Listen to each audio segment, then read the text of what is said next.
Good afternoon, everyone. Welcome, Arvanauts. Welcome, everybody, to day 64, holy cow, of Adventures in Middle-earth Wilderland Adventures, The Watch on the Heath. We hope you are all having as good as you can have under current circumstances, good Tuesday. It is April 14th, 2020, about 12:45 p.m., and it is our great pleasure to bring you a return to the world of Middle-earth and The Watch on the Heath, where things are getting real, so to speak. And we will talk more about that in just a moment. But before we get there, just a reminder about ways to support us here on the channel. If you have not already done so, please consider following us here on the channel. It is right now we are at 5,952, I think, followers. So we are only 48 followers away from 6,000, which is kind of a cool milestone.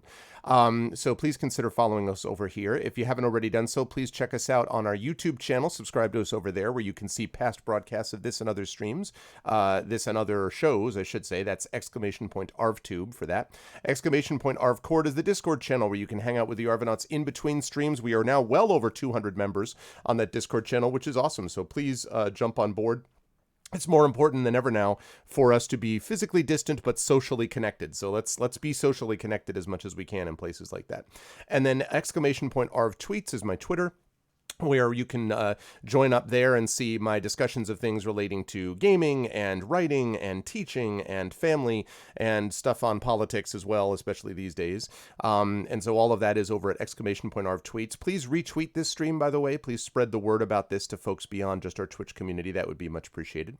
And all of that, of course, can be found on my website for this channel, which is arvanelleron.com. It also has our current up-to-date schedule for this month. On the financial side, ! Arvtreon is the Patreon, which is currently sitting at $3.13. Would love to get that higher, because again, it allows me to do other stuff like put money back into the channel, like the gaming PC I was able to get to make it the quality better of the gaming that I was putting out for you folks, and also to be able to pay things like my voice actors and stuff like that. So all of that is helpful, and you can get cool stuff for yourself as well. A copy of one of my band's albums, a professional critique of your writing, a character background, an epic poem, all that kind of good stuff. So all of that can be found with ! Arvtreon. Also the shop, !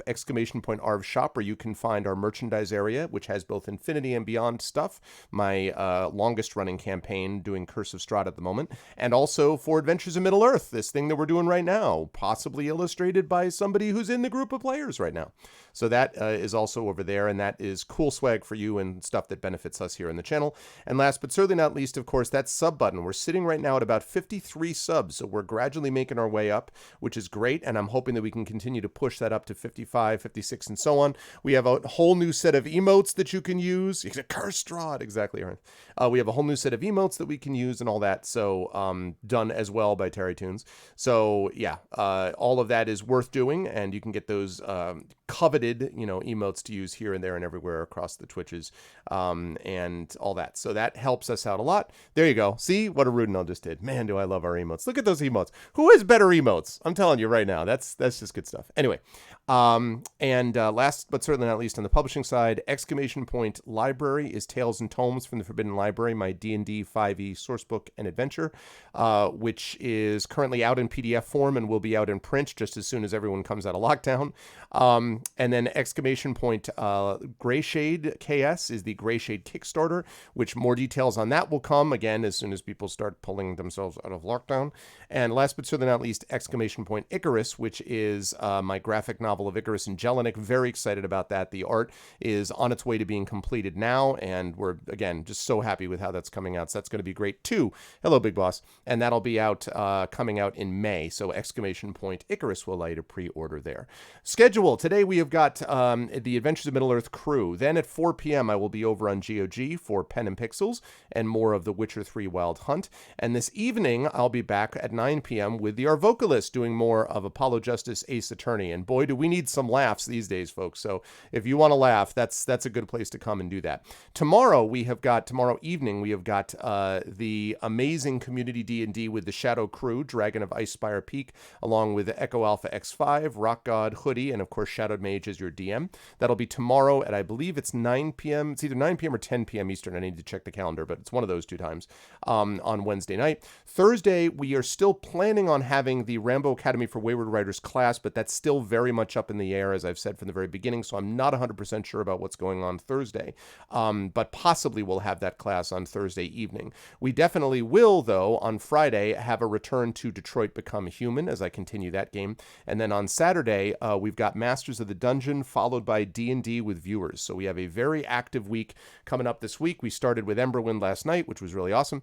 And now we are back with Adventures of Middle-earth. And so I'm going to unmute myself so they know that we're ready to go. And then I'm going to unmute them. And then I'm going to swing over there like this. Tablespoons full of hummus, just shoveling it in my mouth. I love that stuff so much. Oh, God. I will give you a recipe because it is the easiest thing to make. It hummus? Is so easy. Yes. Have we talked about Abraham's hummus, the greatest commercial hummus of all hummus? What? It is so good. Abraham's hummus. It's made in New Jersey, but it's so good. It's like practically zero of anything bad. Like it's all just delicious hummus. Sugars are low, fats are low. It's just. I love that hummus. We were literally just talking about making your own hummus, and you were like, "This brand is so good." Well, like, just because I love spreading the gospel, and because branding. No, I'm sorry. Were you going to tell? Arv is a representative of Big Hummus, and he's just here to make sure that you never make it at home. A hummus business, hummus business. Yes. Chickpeas the size of basketballs. Exactly. You don't talk about what they do to those people. Do you see what the chickpeas they keep in the cages? Yeah, no, I know. It's really terrible. The thing I'll say about hummus is that in addition to everything else and its deliciousness, it is also, I'm pretty sure, a complete amino acid chain because you have the combination of chickpeas and sesame seeds. And so it is actually so good for you. You could live on it for some time. I still eat too much of it. It's so good. I mean, water is good for you until you drink so much of it that you die from, same thing with it. Yes. You just, this stuff's good for you. It's okay, fine. And I eat a gallon of it. And then I'm just... It's good for you in multiple vats. Well, it is a great pleasure to have the full crew. As you can see, we have the full crew below us, and I'm very excited for that. And I will, with no further ado, start with the gentleman right below me, who apparently eats gallons of hummus, so I've now learned. And that, of course, is Mr. Trendane Sparks. I've known Trendane for a number of years now, and I keep learning new things about him, including his love for hummus. I just didn't realize that. 5 or 6 years now? I think so, which is kind of, Well, I just had my 8-year stream anniversary on last Saturday or Sunday. Was April 12th was my 8 years that I've been streaming on Twitch, which is hard to believe. But so yes, and I've known you for a good period of that time. So yes, you are the hummus lover. And how are you otherwise, Trent? I think it's 6 years because November 2015 is when Mitch and I were talking about me doing a voice in BattleTech, and he found out about me because of you playing. Shadowrun, Hong Kong. Shadowrun, Hong Kong, which was earlier that year. Well, you look like shit. That was the line. Yeah. Well, don't you look like shit? Oh my God, so much of my seriously just came from that one line. I know because they heard that. I was in the for people who don't know this story. Right next to very quickly. I was sitting right next to Mitch, and because we did this live from their studios from Harebrained Schemes. And I had assembled these voice actors, and Tren did that first line, and Mitch literally is like, looks at me, and the other person in the room looks at the other person, is like, who is this guy? I'm like, it's no big deal. It's a voice actor that I brought for your game because I know what I'm doing. Before that, when we were kind of introducing ourselves, and I said, and I'm a voice actor, and Mitch was like, so this is an audition, and I'm like, yes. Well, you knocked it out of the park, my dude. Given what you've just been doing on the Shadowrun books, for those of you who don't know, Tren did the narration for the latest. What's the title, Tren, of the? It is the first of the Secrets of Power trilogy. It is called Never Deal with the Dragon. Never Deal with the Dragon. It is doing really well. It is selling very, very well. And so, Tren did that, and so because because he's awesome. So sorry, Tren. Now you can talk to yourself about how life is. No, I'm done. That was it. Oh, I'm playing Tawny Bear, the Hearthminder. Okay, Tawny Bear, the Hearthminder, and that's pretty much everything I was going to cover. There was recently another narration for Drabblecast and a 2-parter for the Escape Pod, which, like some other people, is up for a Hugo. Is up for a Hugo. Woo! I've heard rumors about other people being up for Hugos, but we'll talk about that in a little bit. Too. But thanks, Tren. Always a pleasure to have Tren with us. Always a pleasure as well to have Mr. Will Jones, who today has brought all of the light in his one light, which is shining out the right side. It looks like literally you're distributing light to the rest of the world, Will, from your one light over your shoulder. I am, and you're welcome.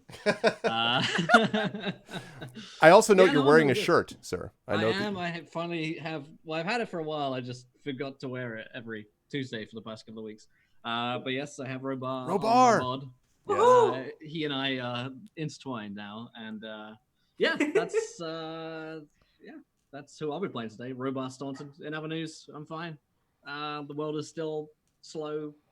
People in Georgia are aware that there's something happening. they finally picked that up, have they? Yeah. But everyone seems to be congregating in gatherings, as far as we can tell. There's like a food truck that comes every day, and then people gather in a crowd to go to it. So we're just watching from our window. It's like, what are they doing? Oh, God. But what you gonna do? I'm playing Robar Staunton. I'm not sure if he's in a better place than we're at right now, but he's got 10 shadow points. I think I've gained a couple of those over the past. Oh, God, it does. Yeah, someone said to me the other day, they're like, some of your games right now, Curse of Strahd, these other ones, it feels like, you're really kind of capturing the mood. I'm like, yeah, I didn't quite intend to capture the mood quite this exactly. But yeah, but no, it's the difference is that here we have an opportunity to play out heroism in that kind of form, and that allows us to do things like honor the people of Wisconsin, who, despite Republicans trying to kill them, came out and voted in enormous numbers and delivered a huge victory to the progressive Democratic candidate progressive Democratic candidate for the Supreme Court, because fuck off those who would like to kill people who want to vote. You will reap the whirlwind in November. Sorry, I'm really, really happy about that one result. It was a ray of sunshine in a pretty dark time, but it's a great pleasure to have Will with us, and I'm glad that you at least have, figured these things out before the rest of your compatriots in Georgia did. I don't know. Good God. Anyway, but it's a real pleasure to have Will back with us. It is also a pleasure, of course, to have the person responsible for the amazing emotes that we just showed off in chat, and for these shirts and all of the logos and all that stuff, because we got a whole new set of emotes. Fifi the Phoenix, which no matter what Dragonspear thinks is not a baby dragon. And he's like, it's a baby. No, it's not a baby dragon. But anyway, so these emotes are awesome, and Terry is responsible for them. So thank you again, Terry, for doing that. And how are you otherwise?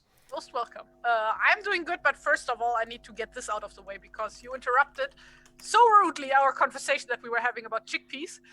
And so I need to get this out. Indeed. Okay, so because we were talking about the etymology behind the word chickpea, because in German it is a giggle pea and in Dutch it's a frog pea. So where that comes from, and it comes from the Latin word cicer, or cicer, I don't know how to pronounce that properly. C-I-C-E-R. Yeah. Which means chickpea. So a chickpea is a chickpea pea. Did you say, I'm sorry, can you go back to the part where you said it was a giggle pea? Is that what you missed said? that part. You missed that part. That was, Okay, so in German they're called Kichererbse. Okay. From the Latin word cicer. That's how that developed over time. But that translates to, literally translates to giggle pea. Giggle pea. So the Latin actually would have been pronounced with a hard k. It's like, when everyone quotes Vini Vidi Vici or whatever, it would have been Weenie Weedy Wiki. Weenie Weedy Wiki, yeah. Yeah. I will never accept that. That's so stupid. But I love the idea that because usually Germanic and Latinate languages are kind of shown as opposite to each other. I really like the idea that there's this Latinate root in a Germanic word that is hilarious. Yeah. I mean, it makes especially sense here because food comes from Mediterranean area, right? So it would make absolute sense that the word would have been would be a loan word that just developed over time. Yeah. But yeah, in German it's Kichererbse, in Dutch it's oh god, I just had the window open. Frog pea. Kichererbse or so. My Nederlands is niet so goed, but that is okay. I'm just looking at my boyfriend who's standing over there, giggling at himself. My attempts at speaking Dutch, but yeah. So that's where that comes from. So that mystery is finally solved. It has nothing to do with giggling or chickens or frogs. It's apparently just chickpea pea.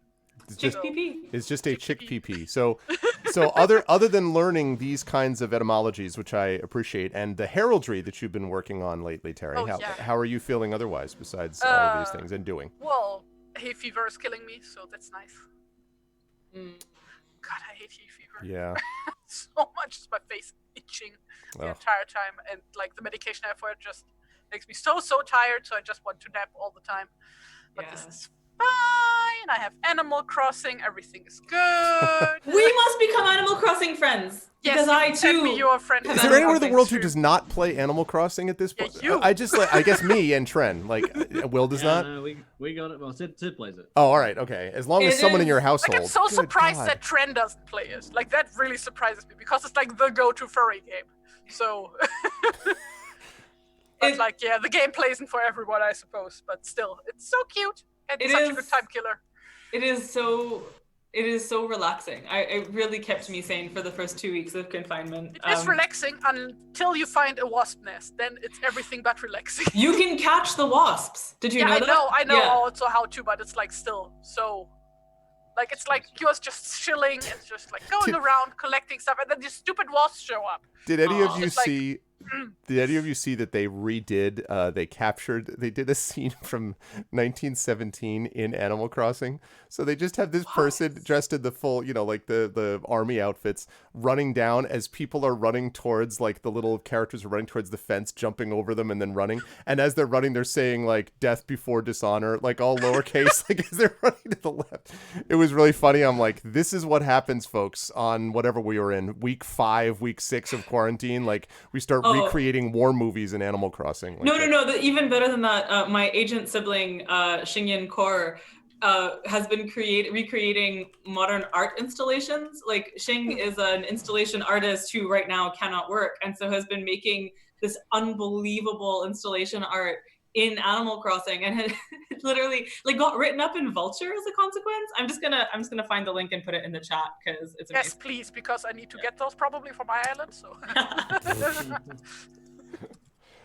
Anyway, while Amal is looking that up, Terry, who are you playing today? I am playing Inge, daughter of Ida. She is a dwarf wanderer and stonemason by trade. She has a trusty pony sidekick, and currently she is on a quest to heal her mom. Yes, that's right. All those things are quite true. And currently facing down a particularly large creature, which we'll talk about in just a moment. And that leads me, last but certainly not least, to now we made reference to this before about Tren being connected with something which may have been nominated for a Hugo, and so we can, because apparently that's what my channel does. I didn't mention this before, Amal, but in my Aspergenesis game, we got to have the opening of it involved all of us, the 4 players and myself, sitting and watching Kat listening to LeVar Burton. I know you've had this experience, reading her story, Magnificent Pigs, live on stream. And I'm kind of like, and so we got done with that. And yeah, it was amazing. And it was a great story. It's such a great story. But anyway, so they got done with that and made LeVar Burton tear up, by the way. So there's that too.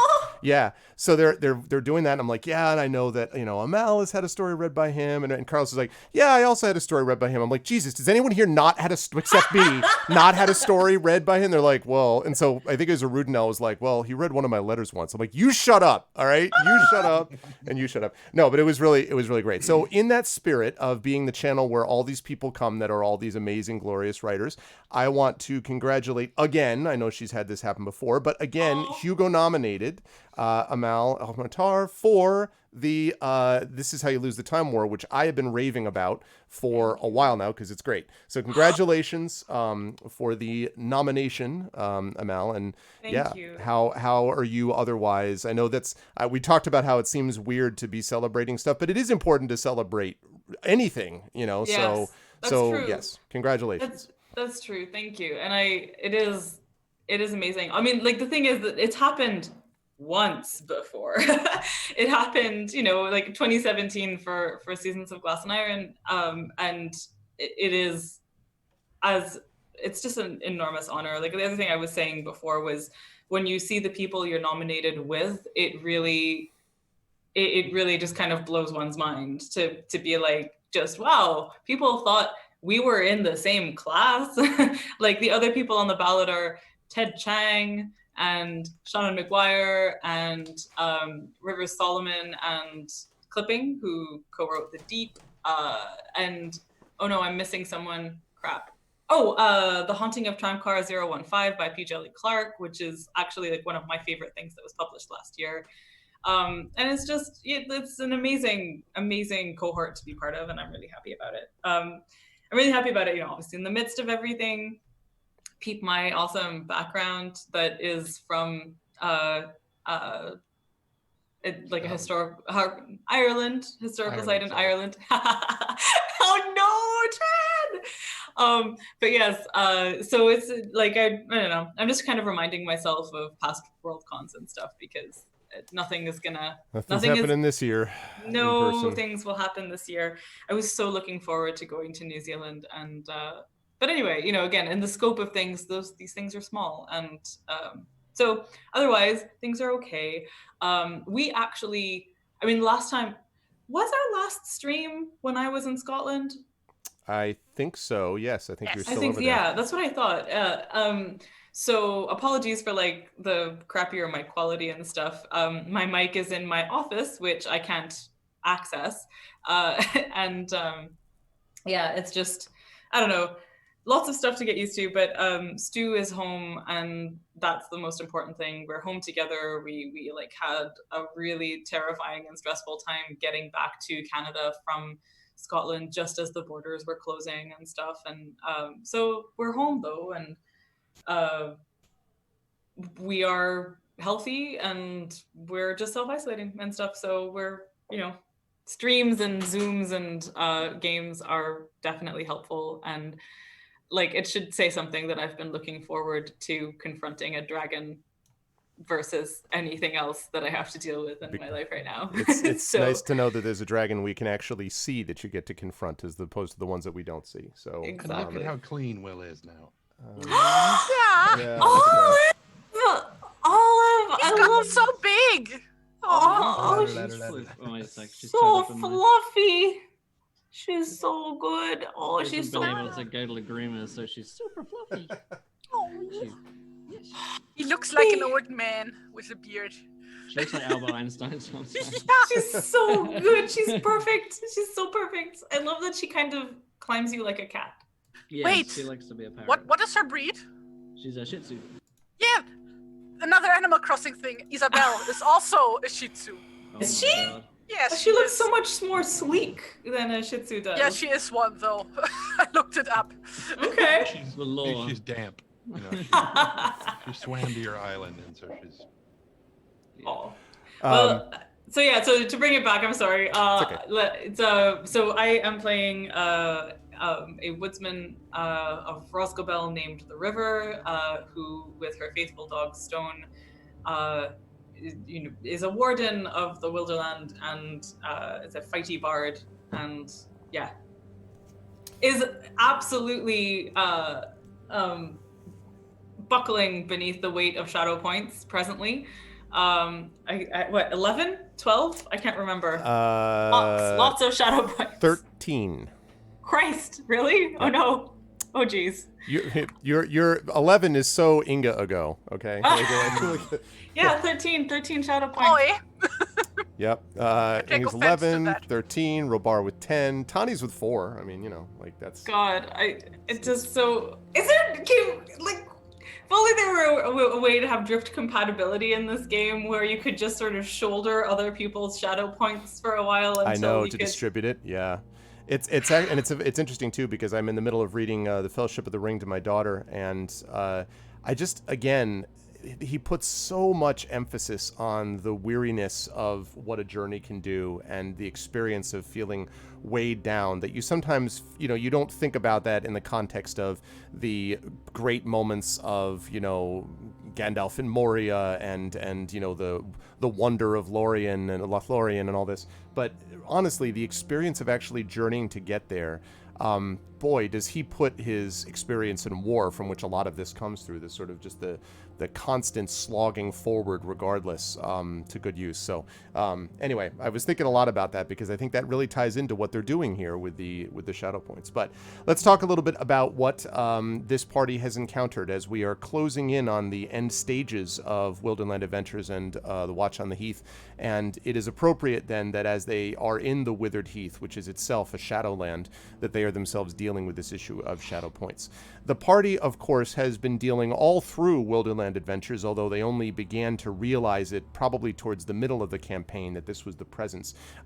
Behind all of this was the Gibbet King, this shadowy presence who might have been a servant of the necromancer of Dol Guldur, or might have been some other kind of evil force within the world that is now manifesting itself. But the party has begun to discover more details about him and about the threat that he poses. And as the party has learned to do this, the party has also had to deal with the consequences of that evil going sometimes unchecked. So, for example, the entire the entire army of Bard being poisoned in sort of preparation for an invasion, which fortunately the party was able to thwart. The company, I should say, the company was able to thwart. And yet here, after that, they now have to try to follow, if they can, find out the sort of nature of the plot that the Gibbet King was trying to pursue. And so, based upon a series of clues and some timely information from lore masters in Erebor under the Lonely Mountain, the party was able to discover that there was an old dwarven watchtower in the Withered Heath known as Zarankenbar, which had been used in previous times to watch the essentially the danger of the dragons in the Withered Heath as they fought each other. Now the dragons are less than they were, but they still exist and are still obviously a threat. But this dwarven watchtower was abandoned a long time ago. And yet, there was something stolen from Erebor, stolen from the Lonely Mountain, which gave direct sort of direction to get to this particular watchtower. And so the party put two and two together and decided that the Gibbet King must be somehow involved with it. And so they traveled across the waste and then into the Withered Heath. They had several strange encounters, including with this creature that might have been a woman and might have been an Entwife and might have been both and neither and Witherfinger. Traveled into the Withered Heath. Managed to escape some ice trolls by some careful use of diplomacy at the right times and all this sort of thing. Cakes. And honey cakes quite a bit, and managed to eventually find their way here to the site of the actual watchtower. And I believe I put this picture up before, but I will do so again. This picture that I have put here just on stream is what they saw from a little bit of a distance, kind of looking at the road that leads up to the watchtower. And they saw smoke emanating from some of the windows, which suggested occupancy. What it was being occupied by was not clear, but something was occupying, or some things were occupying this place, which was supposed to have been long since deserted. And of course, the party also knew that they were trailing a band of orcs/servants of this Gibbet King that were all converging on this location. But the party also discovered something else, and that is that the great chain, which they had originally seen back at the Dwimmerhorn, this chain which was infused with terrible spiritual power, it was a chain that was used to enslave dragons, and in particular Smaug's father, many centuries before. This chain was also being brought, apparently, to this place. And the only reason you would bring a chain to enslave a dragon is presumably if you're planning to enslave a dragon again. And so the party, the company, looking down on this, saw, coming from a distance towards the end of our last session, this cloud of dust and smoke, and figuring that this probably meant that it was the dragon, or a dragon, they decided to wait for it and basically see what would happen when they addressed it directly. And so they found themselves facing this creature, this enormous, almost lizard-like beast, wingless, slithering along the ground, crawling towards them at great speed. And the party had decided that they were going to, in some ways, see what they could do to convince or talk to the dragon and potentially convince him not to walk into the middle of this trap. Problem, that means that they need to spend time talking to and not being eaten by a dragon. And so as we begin our session today with the party weighed down by despair, by doubt, by uncertainty, by fear, and this general sense of weight over the impossibility, it seems, of their quest, they are now facing this creature. And so this is actually going to be an audience, and what I had in my notes here were two things. First is that we're going to do the audience with the dragon, and then after that's done, we have a shadow point check for all of you to go through, which I'm sure you're all going to love. But you can do the shadow point check after you have a chance to confront the dragon. So, what I will ask from everybody is I'm going to ask here for an audience introduction. So, one of you is going to need to be the one who does the official introduction for the rest of the group. So do you have a thought about who you would like that to be? I mean, Not me. like, River is the one who really, like, jumped out and said, we really have to talk to this dragon, so... I think River's pointing a bow at the thing right now. Mm-hmm. What are you doing? Don't do that. What is this? But, yeah, so yeah, I think River is the one who has sort of brought this upon them and is going to talk to the dragon. Okay, so then let's see. So you're going to stand forward and face it. So I will need you to make, please, a traditions check for me. Yes. I don't know if anyone wants to inspire. We do, yeah. And the inspirations, remember, have been reset. We used a few in Esper Genesis to keep a player alive, and we used, I think, 1 or 2 in I&B over the weekend. But we still should have plenty left. So if people want to inspire, Dragon Spear has inspired the river to talk to a dragon. Really, Thank dragon? you. I see how it all is. Okay. Oh gosh. Okay. So inspiration. Here we go. I like to put the little inspiration icon there visually before I use it. So traditions, you say? Yes.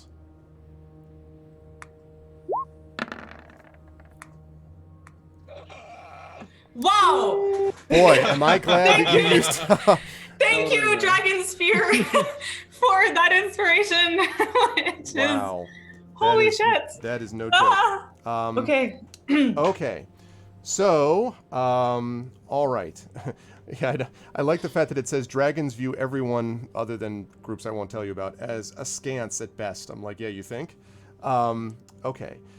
So, all right, so how does that actually look in practice? Because the dragon is just sort of facing you. And I should, by the way, just to describe what we're looking at. So I mentioned the fact that it looks like this enormous lizard, but it is a vast silver gray serpent. It's wingless, has a huge head set upon a thick neck, has these 4 short and robust legs, kind of sometimes slithering on its slime-colored belly as it came up near you. It has, from its muzzle, you can see from its sawtooth jaw these wisps of venomous cold vapors that are kind of trailing out of its mouth. And the other thing you notice is that around its neck, River, you notice it has a large iron-banded collar. Ooh. Iron banded collar? Mm-hmm. So it's not pretty. It looks like it's just like a collar for like leashes. Right. Ooh. Ooh. Oh no. I hope I haven't terribly miscalculated here. But okay. This dragon introduced himself, right? Like he kind of gave his name and stuff before we started this audience. In fact, the term was the greatest of all cold drakes, the Dragon King, the blunderer of 100 dwarf halls, slayer of kings, the great worm of the frozen waste, and the scourge of the north. I am Raynar. What are you, little things? Please do not mention that I'm a dwarf. I think that's gonna end badly. He'll never. I mean, Even yeah, this... littler things.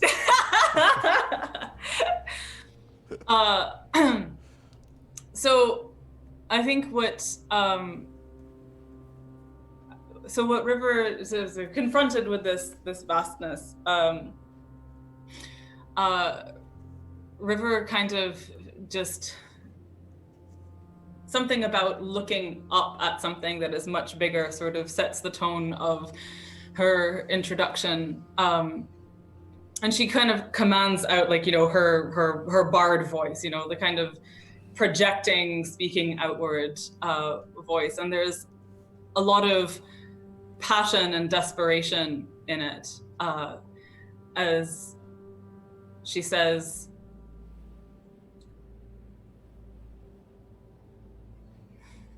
sorry, I'm debating. I'm gonna take a beat just to kind of. This is very appropriate because it's as you're sort of trying to think about what you want to say. Oh, sorry. Let me take off the echo. Oh, God. I think I'll just keep this on all the time. No. So as you're sort of trying to think of what to say, the baleful gaze, and of course you know enough about dragons from your having sung songs about them before, River, to know that looking into the eyes of a dragon is usually not wise, and the sort of gaze of this creature almost seems to absorb you as you look at it. It's kind of stares, and there's its mouth always kind of looks as if it's in some sort of perpetual grin, but the overwhelming sense of the weight of its waiting for you is kind of just kind of pressing down upon you.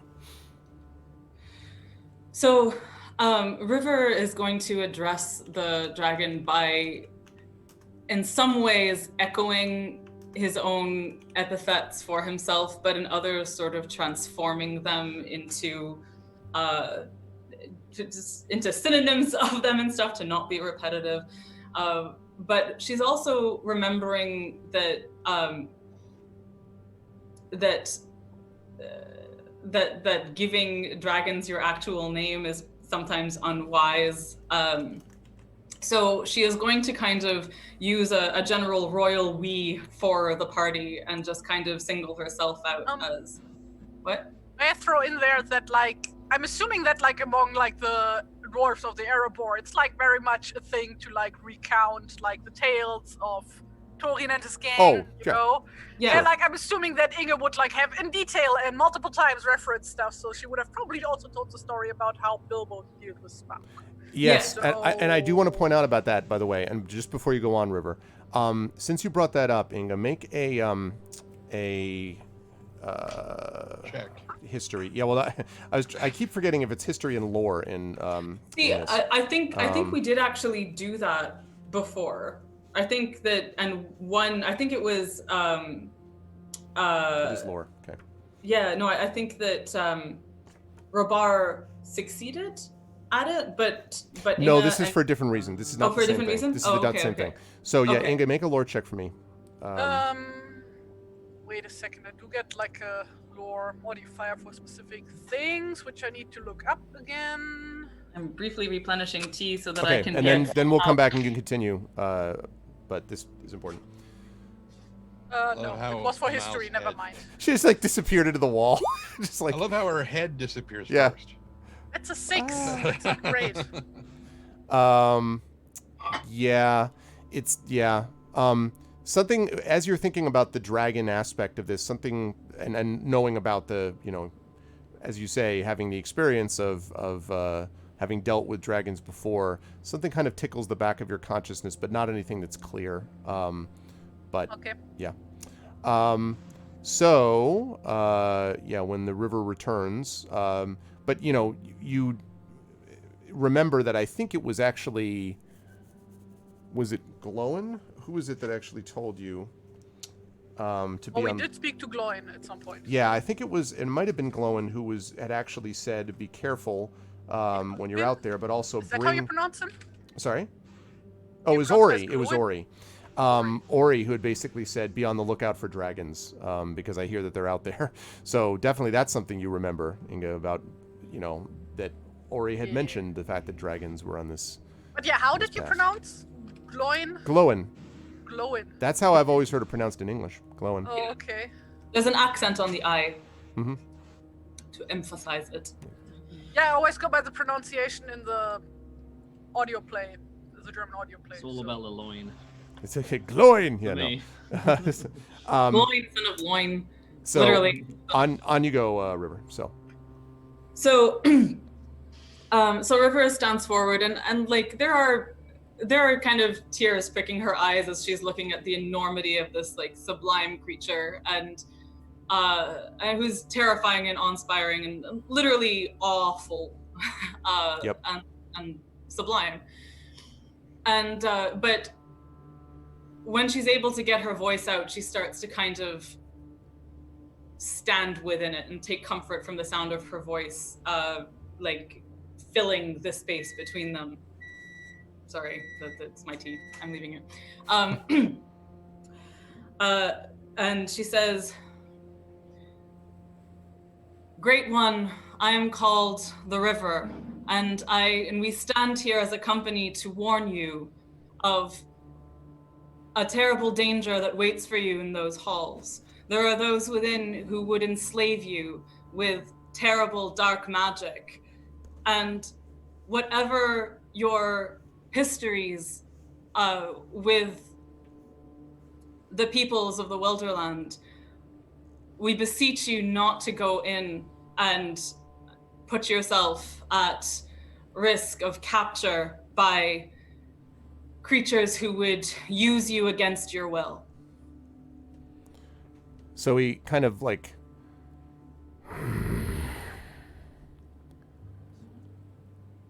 What exactly would you know of control, little one? It has been long since any of my race has been controlled by others. I decide where I will travel, and who controls me is my will alone. What sort of lies have they sent you out to tell?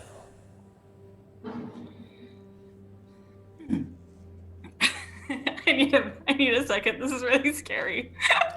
you hear a rumbling in its belly.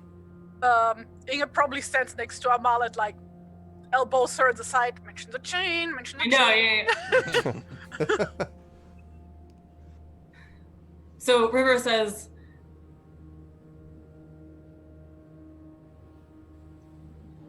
"What lie could possibly trick one so great and wise and of so many years? We speak here with no dissembling, only to tell you what we know. What we know is that there is an ancient chain waiting in those halls to attach itself to dragons and enslave them for some purpose that we don't entirely know. But slavery of any kind is abhorrent to us and to the free peoples of Wilderland. And all we do is stand here to warn you. They have placed treasure within there to lure you to this place and intend with it to capture you." And he kind of raises his head, and again, these wisps of cold. And again, there's a strange stench about this creature. It almost smells in a way of some combination of sulfur and rotting meat, although it's cold. So everything feels as if you were in the coldest of slaughterhouses, might be a way to describe it. And as he sort of like kind of lifts his head and then back down again, and So you say. It has been the case in the past that your people have decided to find mine by entering our halls, taking our treasure and gold from us. Am I to believe now that one who spends their time in deceit has turned against others the same way? Perhaps you would seek to use my greatness against others. Perhaps you would turn me to weapons for your will. I would be... And he kind of leans his head down very close. Most displeased to discover I was being lied to.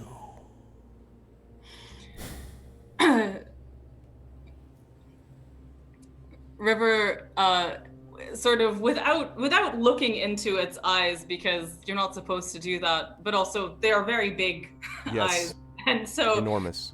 But she does her best to just hold her ground and say, we have not been in that tower. I cannot tell you for certain what is within. All we wanted was to warn you in good faith that we strongly believe there is a trap being laid for you. And we, great Raynar, are small and pitiful in the shadow of your greatness. What can we tiny things, as you say, do against you? Nothing, except to give to you the knowledge that we have gained at great cost. We have journeyed here from far, far away and been burdened with, and she pauses here for a second been burdened with such weight and darkness as we have never known, only in order to learn something more of that place. And what we know now, seeing you here, is that there is something terrible waiting to do you harm, which we do not intend you. We have nothing to do with those who are within. There are orcs and whatever else. Orcs and bad things. Goblins. Not bad things, no. There are orcs and dark forces with whom we've done battle in the past. Inside there. All we want is to prevent you from being enslaved by such as them. As if I have anything to fear from orcs. Know you not, little one, how many orcs I have consumed? Enough to fill the caverns and corridors of Mordor in the ancient days. Know you not how many of those things fell before my tail, or withered in my breath? You are insignificant, but orcs are of no more importance to me. I cannot be chained or held down by mere orcs. But the orcs have something which is not of their make. What is it then? And he sort of roars, and you feel just a little bit of like literally the wisp of of his breath comes out, and you feel your arm just kind of like, not, I was about to say flash freeze, that's too strong, but like just sort of like you're like, huh, like, you know. Does the chain have a name? I can't remember. Do we know its name? Yeah, I don't remember what I called it. I've been looking through my notes, I can't find it. I know we've been told the name of the chain, but... Exactly. If you know it, then River is 100% gonna say it. Oh, it's the chain of Thangorodrim. The chain of Thangorodrim. Thangorodrim. Yes. But even if we didn't know the name of the chain, we know that it bound Smaug's father, and this guy likely knows who Smaug was. Exactly. They have in their possession a chain called the Chain of Thangorodrim, which perhaps you have heard was used to bind one of your kind before. Now, when he says chain of Thangorodrim, two things. First, Tani, I want you to make a lore check for me. Second, when you say the chain of Thangorodrim, his eyes widen. I mean, you don't really know this. You could just kind of like sense, and he kind of rears his head up a little bit. You're going to get advantage on this, Tani, because of being a scholar who explored this, so you would get 23. You are aware, it suddenly comes to you as you're thinking about the name of the chain, the fact that it's quite possible that if Raynar has recently awoken, that he will have no idea that Smaug has been killed yet. So you're aware of that, but I mean, that doesn't necessarily mean that anybody else will, but you know that, Tani, so you can take what you will of that knowledge. So while you're thinking about that, so when you say the chain of Thoreau, he kind of rears up and, you do not know of what you speak, little one. I should consume you whole for bringing that name forward. That thing has not been seen upon Middle-earth for centuries, and it is now long since buried and forgotten. What piece of lore did you take to consume for this lie? We have seen the chain, and we have seen... You lie! And it's so he comes, and you can see that you've definitely got him exercised, one way or the other. So his head comes down, and he kind of grins. He says, you lie. And you are doing so with a purpose. Who has sent you to lie to me? River just like stands and honest, like there are sort of tears just streaming down her, well, kind of freezing to her cheeks. Yes, as she's yes, freezing. confronting Yes, This, yes. just because Yes. there, and it's not even out of, it's not like she's not weeping. It's just the kind of the physical effect course. of being so exercised. Of course. And she says, "Consume me whole then, if that will help you know whether or not I am telling the truth. If you can taste the lie on me, then by all means consume me. But I swear to you on my, what does she swear on? But I swear to you by the earth of my home that I'm speaking the truth." When Tani Inge just sort of hears her nods. say that, like the whole like consume me whole, she's like starts to like grip River's sleeve or something, or her cloak even, like something Yeah. like that, just like super tense, super tense. And so I'm gonna remind everyone of the scene in Alien where to jump out of game for a minute, where the monster comes close to Ripley and then opens its mouth, and then the other little monster comes out of them, right? So it's almost like it's not a little mini dragon, don't worry, I'm not going to say that, but it does come close to you, and you can feel, both you and Inga, because Inga's gripping your sleeve, you can feel the cold breath kind of swirling around you, like if you stayed there you might freeze solid in this stench. And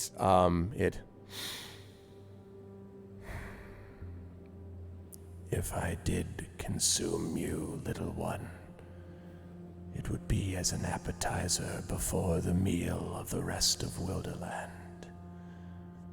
But I wonder how you might taste. And then he sort of leans back slightly and he says, Let us say that you are not lying then, but deluded. If you have seen the chain of Thorogrdrim, you would know that only a great power could use it, or even move it.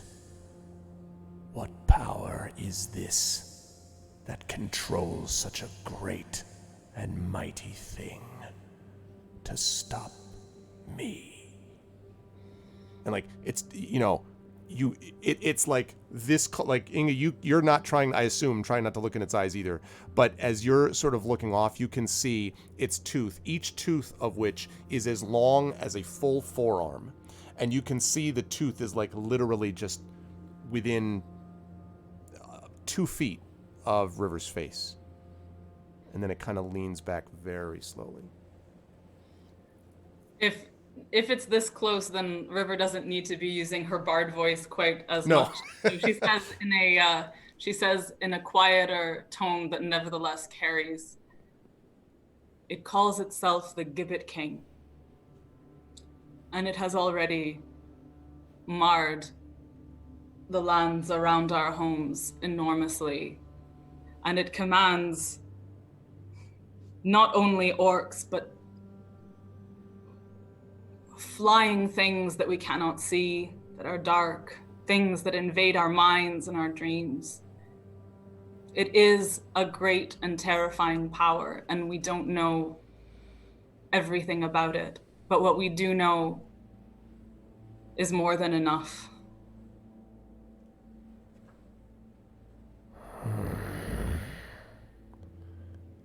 The Gibbet King, you say? And it kind of leans back again even further. Why would you warn me of this threat? You cannot possibly stand against something so mighty, if this is indeed as you have described it. Why then would you wish for me to avoid this trap?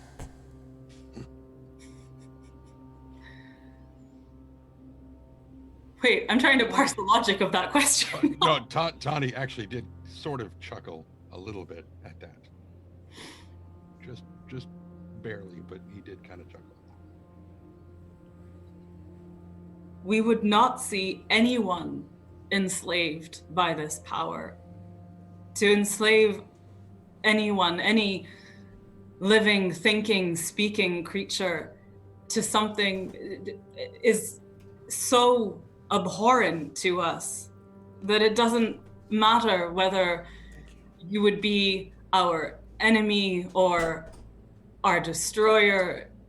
It is just too terrible to consider something as, and here, like, I mean, River's just throwing all in, something as enormous and beautiful and powerful and tremendous as your might, great Raynar, enslaved. It would be like shackling the moon or putting chains on a star. It would be evil, it would be terrible, and we would not see it done. So he sort of... So you would prefer instead that I be free to wreak my wrath upon the people of Wilderland, little woodman. I know the smell of your people, for I consumed them too. You would prefer that I go forth, consume my fill, swallow your moon, replace all you know with me, your only god. You would prefer this to my being shackled and imprisoned by this thing? I would prefer to fight you honestly, freely, on our own terms and our own ground, than to see you enslaved, yes. If you would be our enemy, if you would want to consume and destroy us, then we will fight you. But to see you reduced to doing that for another's will, that would be horrifying.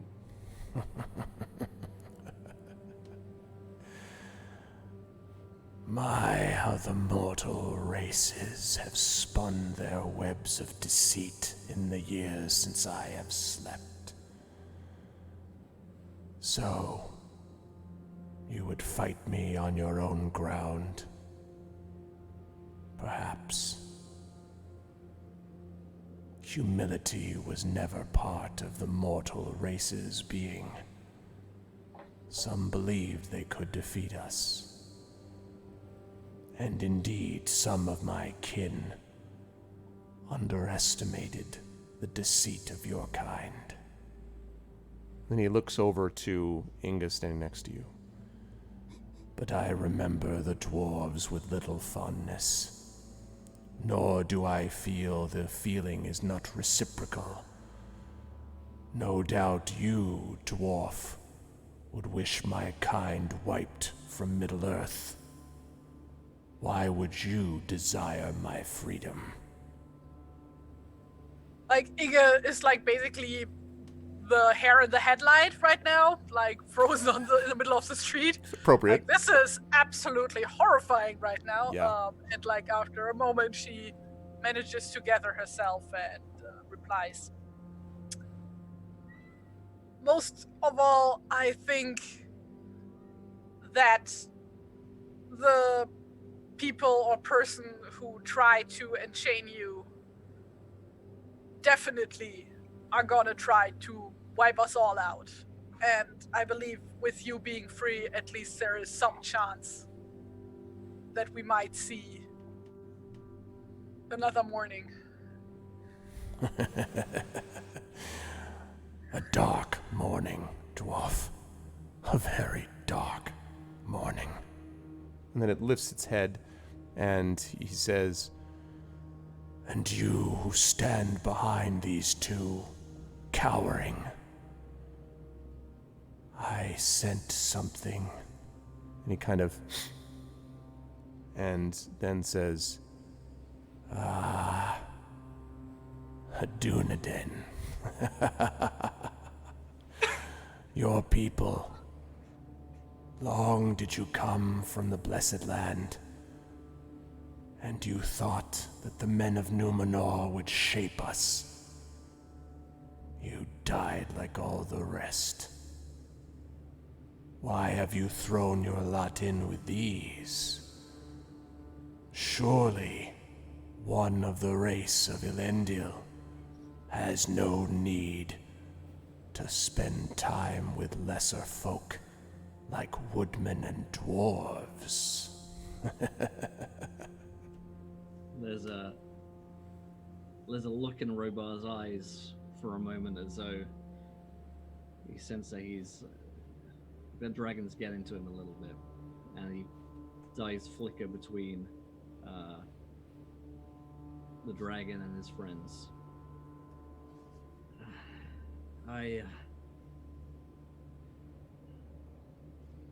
It's so long ago that we traveled together. This all started. I won't go back now. The path is laid before me, and I will walk it to the bitter end. Sometimes it's better to walk the path with others, not just alone.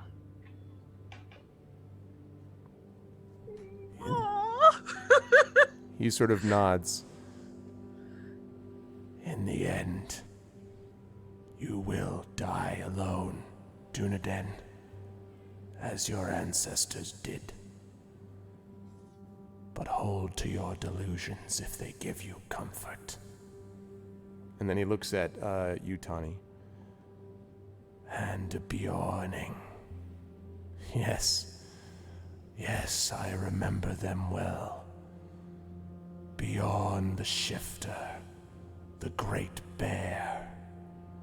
The fear he caused in the mortal races. The strength against the might of orcs. Orcs that I could pick up in handfuls and consume. It has been long since the name of the Bjornings gave any thought to those with true power. Why have you wandered with these creatures? Why not tend to your own lands? Take your moment and live it, rather than die in this land of shadow. This is not your fight, Bjorning. Why do you fight it?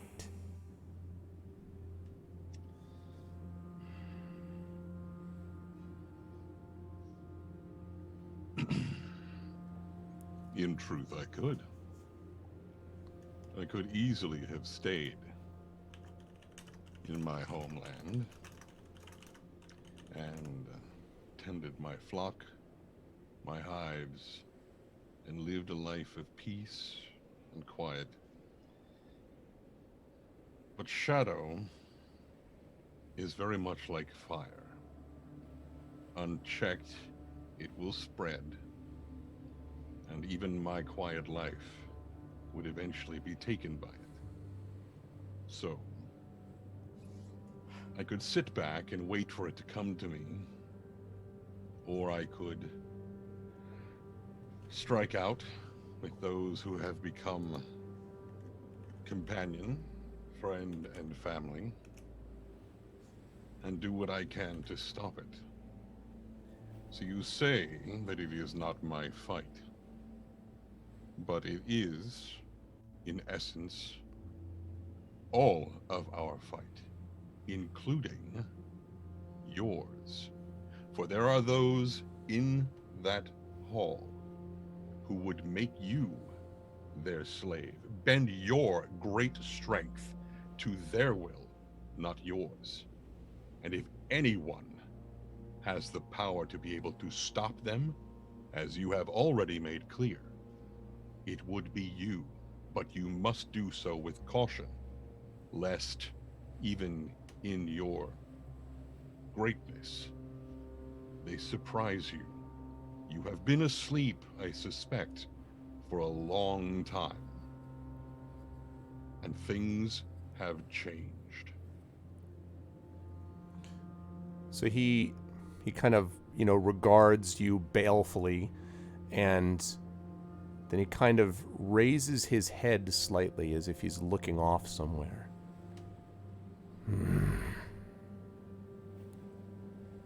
I have smelled change in the world. It is true. Change. I was always the creator of change. It was I who formed valleys, raised mountains. I was the catalyst, little ones. And he sort of looks slowly over his shoulder back at the tower. This thing that you say awaits me there. He turns back. If you claim it could capture me, what hope have any of you against it? We have exactly that. Hope. Kind of lifts his head. Hope.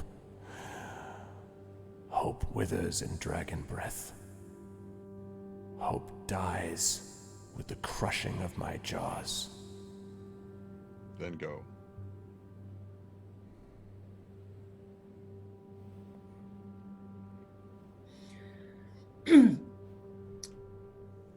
River says, no, I don't know if she says that.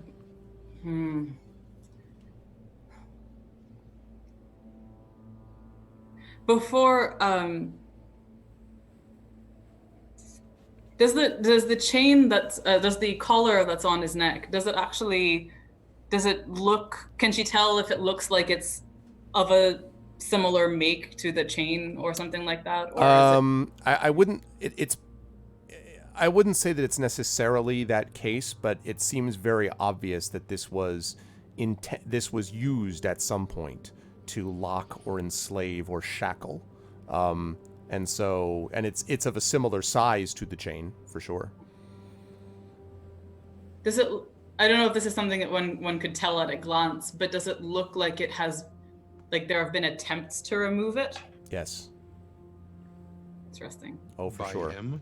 So, like, you know There are, it's it's hard to say, but there are many scrape marks and things like that. And you can even see around his huge scaly neck that there are not scales missing, but you can see that there are big scores in the, the scales, as if something was, and I mean, as you're thinking about it, you don't know that there's a lot of other things that'd be like, here, let me help you get that off you, like, off a dragon. So either he did it to himself or when they put it on or something, but yeah, it definitely seems like something was attempted to remove it.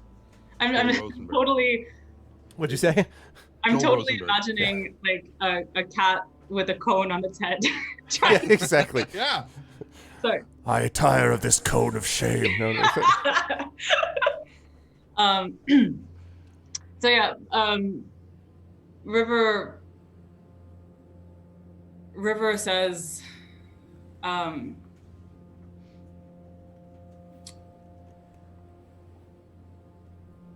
Great Raynar, it looks to me as if you might know something of enslavement. And his head, which was, remember, had been looking slightly back, like, and you feel the breeze of his head, his great head shifting, kind of blow over. Both you and Inga feel this as he looks back. He doesn't say anything yet. I don't know who placed that collar around your mighty neck, but, and I would not presume to think that something that you could not remove could be removed by any so small as us. But if you would allow it, as a gesture of good faith, we have here with us a very skilled mason who perhaps could remove it from your neck. Sorry. What the fuck? Oh, that expression on your face. I'm so sorry. Inga's like, What the actual? so the You just realized that you like She's very asked good. a dwarf to free a dragon. so the dragon. Unprecedented times, okay? The dwarf of the Erebor, nonetheless. So the Oh, dragon. she's aware. She's very aware. So the dragon lowers, a bus with teeth and flame and fire, ice breath. So the dragon sort of again. Once before, I had my neck under the axe of a dwarf. I have not forgotten the axe of Dane, nor the sword of his son Fror. Now this is obviously, by the way, you know, Inga, that he's not referring to the current Dane. No, This would be Dane Dane the first. First. So, and he's like, It will be long before I place my neck below the axe blade of a dwarf. and he sort of pauses and he says, Long ages ago, when I was young and weak, I felt the whip of another master. And that will never happen again. never! And he smashes his, so his claw comes down, and all of you are like, whoom, like rumble, and the sound of his voice echoes across the valley. Ever, and you hear this sort of thing, echoing around and reverberating through the hills and the mountains. And They he didn't know we were here before. and he lowers his head. Yeah, absolutely. He lowers his head and he says, To be fair, like they probably noticed a giant, huge, massive it's a- dragon coming up. yeah, well, so- exactly. It's a reasonable distance, though, but because, remember, you might have been seen by them anyway. I mean, at this point, probably, yeah. So he says, You cannot free me more than I have freed myself. It was I that broke the chain that bound me.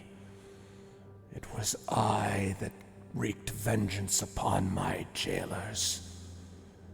And I have wreaked vengeance upon their kin and their successors through the long years. My vengeance is eternal. and then he pauses and he says, What then would you propose? You would ask that I what? Work together, flee, attack this place and raze it to the ground?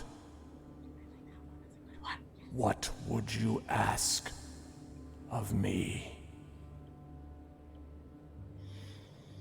he seems bemused, by the way, sort of like,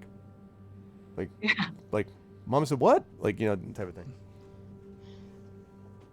Oh. What about you let us go in and bring you back proof that this chain is actually in there? Or, yeah.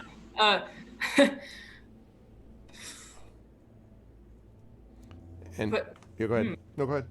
I was going to say, I mean, River was going to say, we had no goal in speaking to you other than to warn you of this danger. If you would, but we are bound by promises to go within and learn more, learn ways to help our own kin. We would, if we work together, be, I think, much stronger and much more able to achieve both our goals. But we came here knowing what the danger was to us. We came here knowing that we would likely die or be overwhelmed by the darkness of this place. All we wanted was to give you the knowledge of what's in there as well, so that you too could act with knowledge. And one other thing.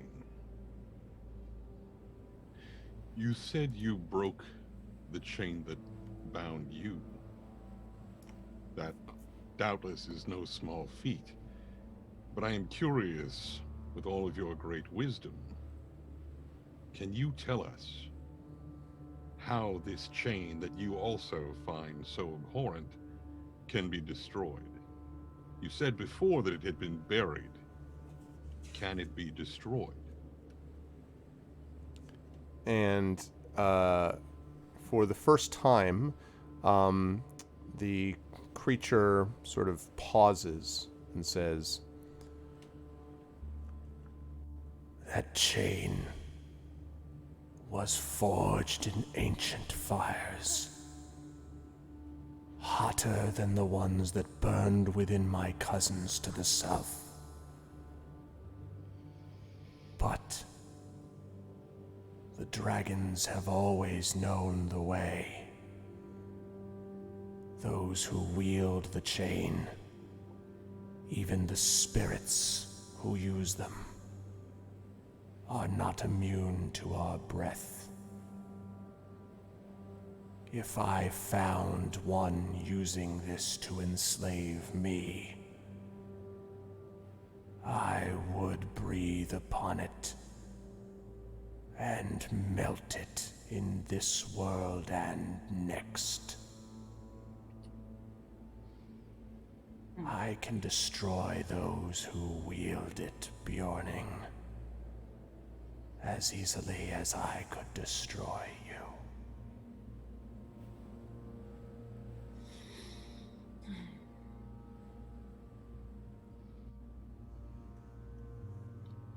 Then let us work together.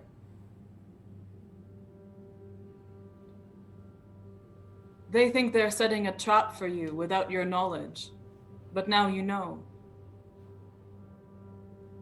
And we could, indeed, work together to destroy those who wield this chain, put them within your grasp.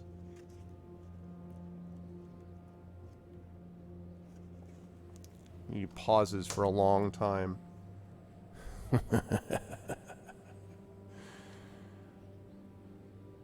My cousin Smaug. He often felt that creatures were never any good, but to kill and eat and consume. How he would laugh to hear you now. That I, Raynar, Scourge of the North, could work with mortals. It kind of shakes its great head very slowly, and then he says,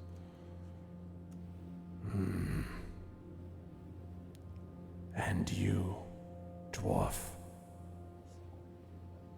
you would wish to ally with me, nourished on the blood and bones of your people.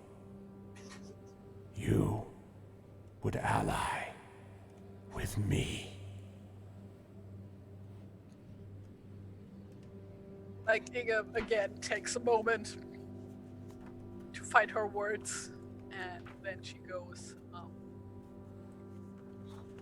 I think at this point I would do just about anything to end the darkness that is looming over us.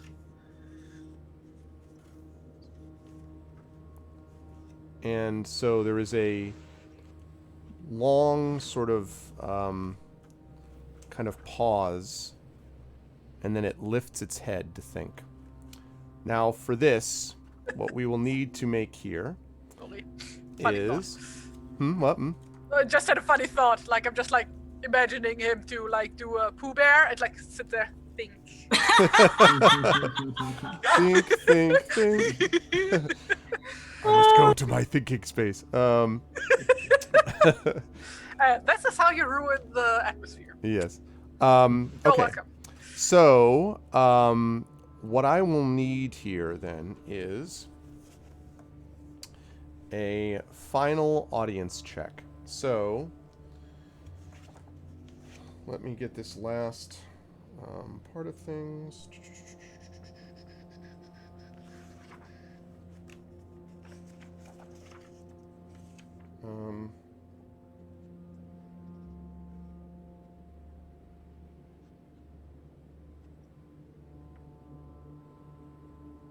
Okay, so this is going to be again a traditions check.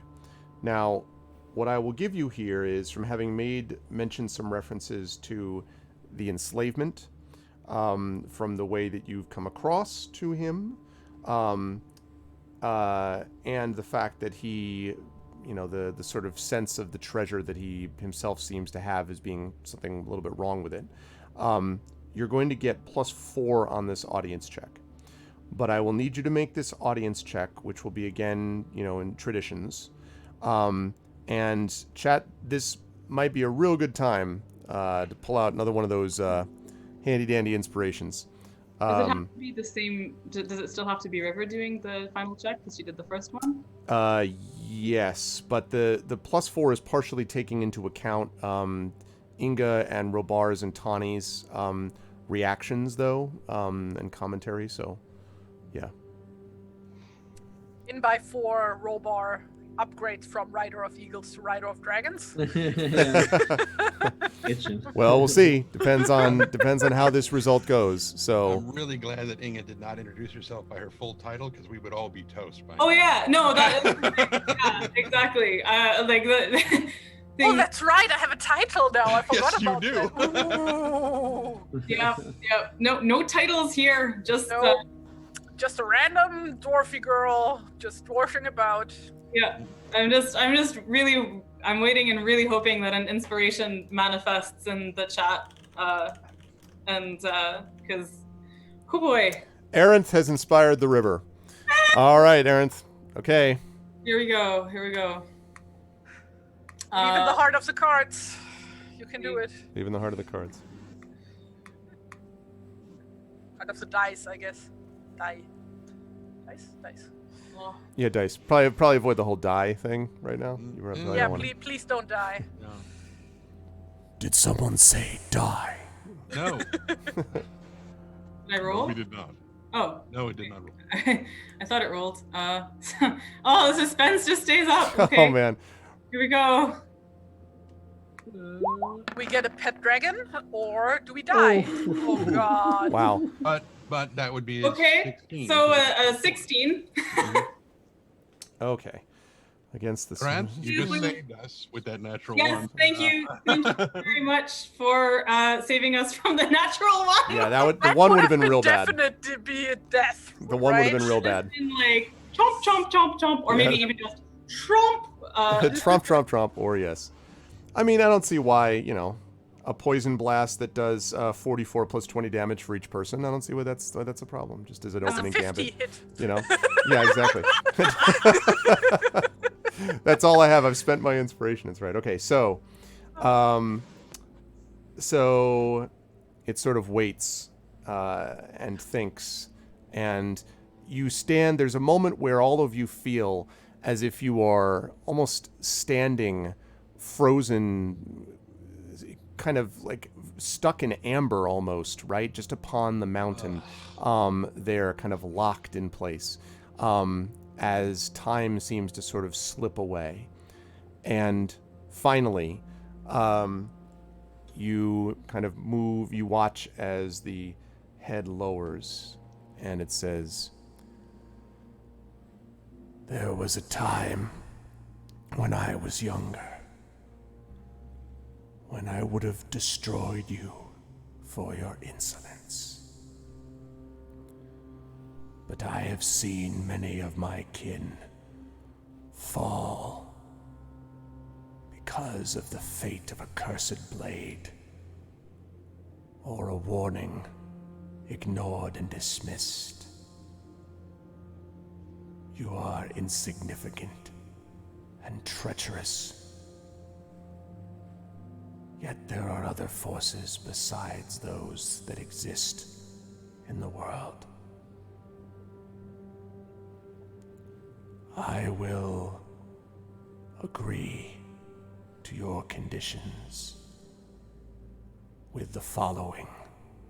Actually, didn't say conditions. I'm sorry. Yeah, I would agree like, to we the- didn't put any no. conditions. I will We agree. beseeched. I will agree. Sorry, I misspoke. I will agree to join your plan with the following conditions. You will go to the watchtower alone. You will find this Gibbet King. You will occupy his attention. And then I will come, and I will destroy him. Then you will leave. Return to your own lands. And we may encounter each other in the future. Do this, and I will lend my might to yours. Seems legit. Is not what River says. But How dare you use a slang term?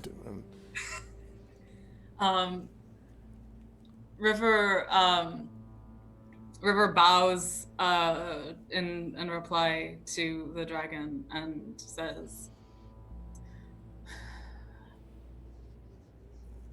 "Thank you, Raynar, the great and the mighty. We will work together in this way, and perhaps, as has never been done before, and perhaps in this new alliance between your kind and all of ours, we may yet forge a different kind of hope for the future."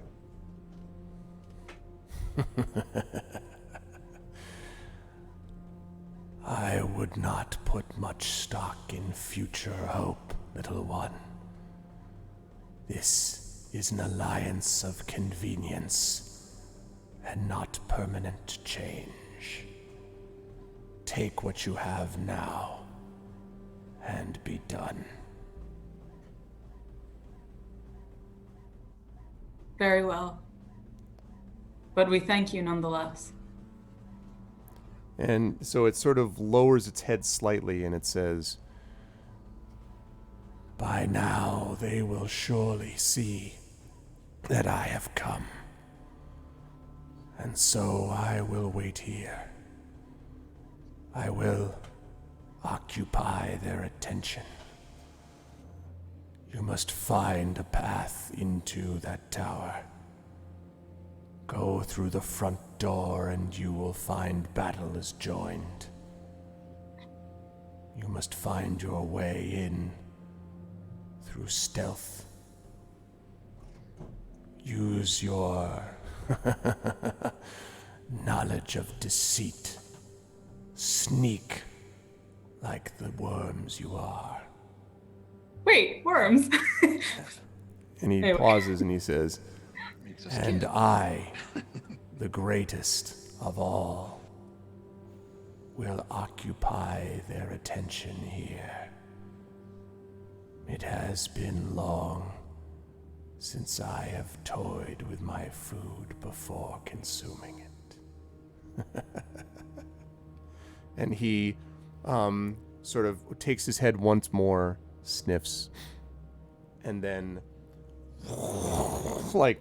sort of slithers, crawls away.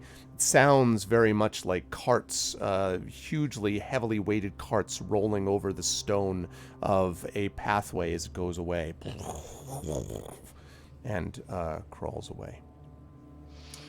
Well, this is a good moment to stop just for a moment and say welcome everybody to day 64 Adventures of Middle Earth Wilderland Adventures: The Watch on the Heath, with the amazing crew of Trendane, of Will, of Tari, and of Amal. I hope everyone is enjoying this so far as much as I am. And if you like what you see in here, please follow the channel, subscribe, support the Patreon, and all that good stuff. And yeah, check out all of what these wonderful people are doing on their individual either channels or creative outlets, which are many. So with that said, yes, sorry, go ahead.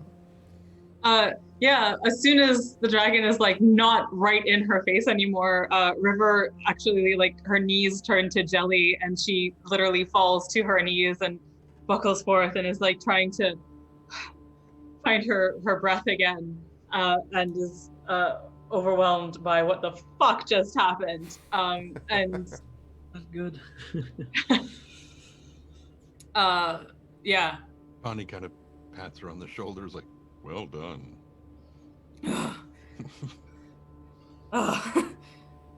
Please never ask me again to free a dragon. Please. I'm so sorry. I'm so sorry I said that. It was, I'm not sure how much thinking I was actually doing. Stone kind of nuzzles against your side. Stone, who spent the entire conversation just flat on the ground, eyes closed, like did not even, no tail wagging, no, like, you know, he's just. River I just. hope you all were wearing your brown underwear today. I knew there was something I forgot. River's Oh, just not wearing underwear. My underwear is brown. Or it is I have no brown. need of underwear. I'm a. like sort of under her breath. River just kind of says, like, "I talked to a dragon. A It dragon, lived. It talked to us. and we're alive. We're all still alive." And you successfully negotiated a deal with it. Oh my god. Well, I suppose having done this, the path forward seems slightly less impossible. We have a dragon on our side, I think. Dragon on our side. Ish. Maybe. Maybe it's more that we are on the side of a dragon, Right. but still. I still say we don't tell people about that. Yeah, I'm not going to bring that one up anytime Really? soon. You don't want to have a Tawny Dragon Speaker as part of your title? No, I think that never deal with a dragon. That's the audiobook's title. Is something that That's a good name for something. I know. Well, all right. All right. We should have an escape plan for when it tries to eat us, right? We're all thinking that. Run, I think, is a good one. Like, as fast as you can. Try and get back to those cave trolls or whatever. They they are- were. Yetis. The fact that they're more appealing. No. Do you remember an hour ago when the scariest thing we had seen was an ice troll? Oh gosh. Right. All right. We should get a move on, right? 'Cause We should move. I get now, a feeling he's a pretty hard taskmaster. last time, so before we encountered the dragon, we had actually made, like, we knew that did we learn about a secret entrance? I feel like that was a thing. Yes, we you had learned about Yes. that. That was because Tawny, actually, who's sitting with a level of exhaustion, because you had found in this book finally that there was a secret entrance supposedly on the first level of this thing. So you can see the front gate for yourselves, as the dragon told you, and as I think you were all sort of saying anyway. Probably not the best idea, since it's very obvious they're going to know that you're around, to go there. And so the secret entrance, and Inga, you have to hope that your people hid it cunningly enough that whoever is occupying it does not know that such a thing exists. But hey, you know, Which is what I like it, Smog never because- found out about Smog didn't find out about the secret entrance for a while in Erebor, right? So Because we That's have it on good probably more authority than that, one. Yeah, oh yeah. that dwarf doors was invisible when closed. So that's right. So anyway, you have that place. Yes, so you have that place to be able to do that. Before you go, I am going to ask everyone to make a shadow point check for me, though, because that is what we need. I think we should all do this at advantage because we just talked to a dragon. I like aspirational role playing, but denied. And that's constipation check, right?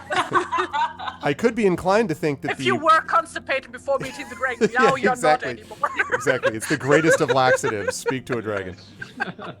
Highly dangerous, but Remind me, it's a wisdom check? yes, it is a wisdom saving throw. Actually, wait. Let me. I don't want to make this roll because Well, if I fail it, then I get a permanent shadow point. Because I want to double. I want to. No.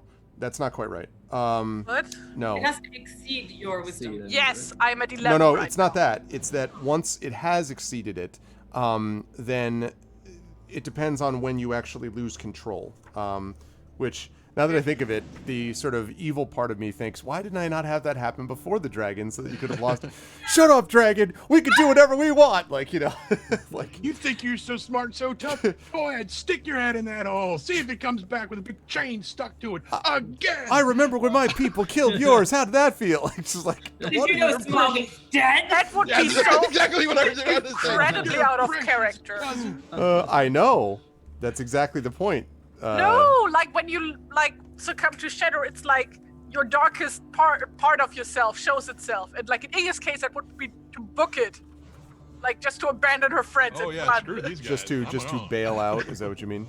Yeah, basically. The only other game I am playing in regularly right now is a Monster Hearts campaign, which is a really, really wonderful system in the Powered by the Apocalypse world developed by Avery Alder.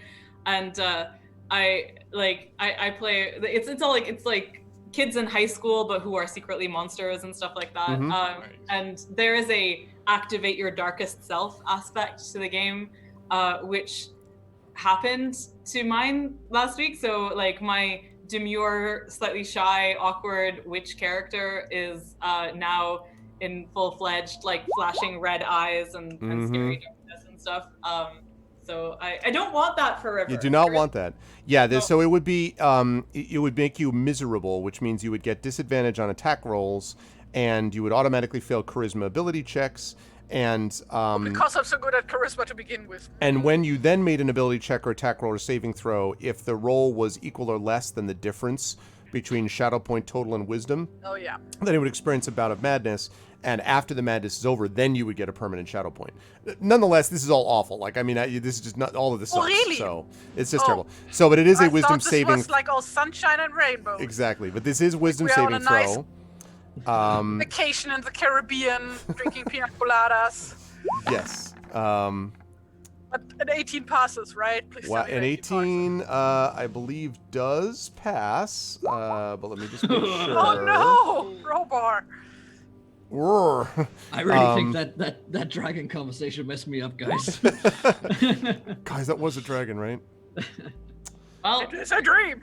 Like a dream. Dang River's at 14 shadow points now. Oh god, could you imagine, like, after all of this is over, it really was all just a dream? was all and we just had, a like, dream. An Inception That would Oh be my God. great. That would be so awful. Okay, so Inga Patrick does not Duffy steps out of does the not shower. suffer one. Sorry, what, Tony? I said Patrick Duffy steps out of the shower. Never Yeah, mind. exactly.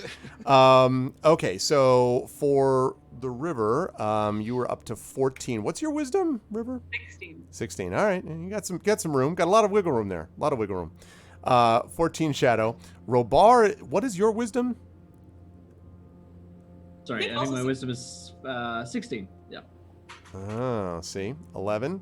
And Tani is still fine because of the roll, and Ing is also fine. So yeah, wow. I mean, you've sort of distributed your shadow points based upon.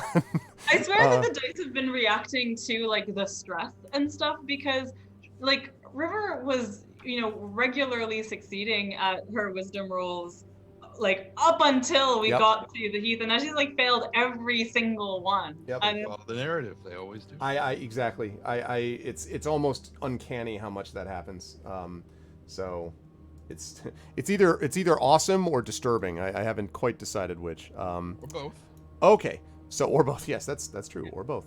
I do like the narrative aspect to this for River, which is that every time she has try to just kind of, approach a giant, terrifying aspect of like the nature and stuff with in a kind of open-hearted way, it has resulted in more shadow, which I think is actually kind of cool. It's like, no, she is taking a very just dish it out kind of approach to everything. So I think that makes sense.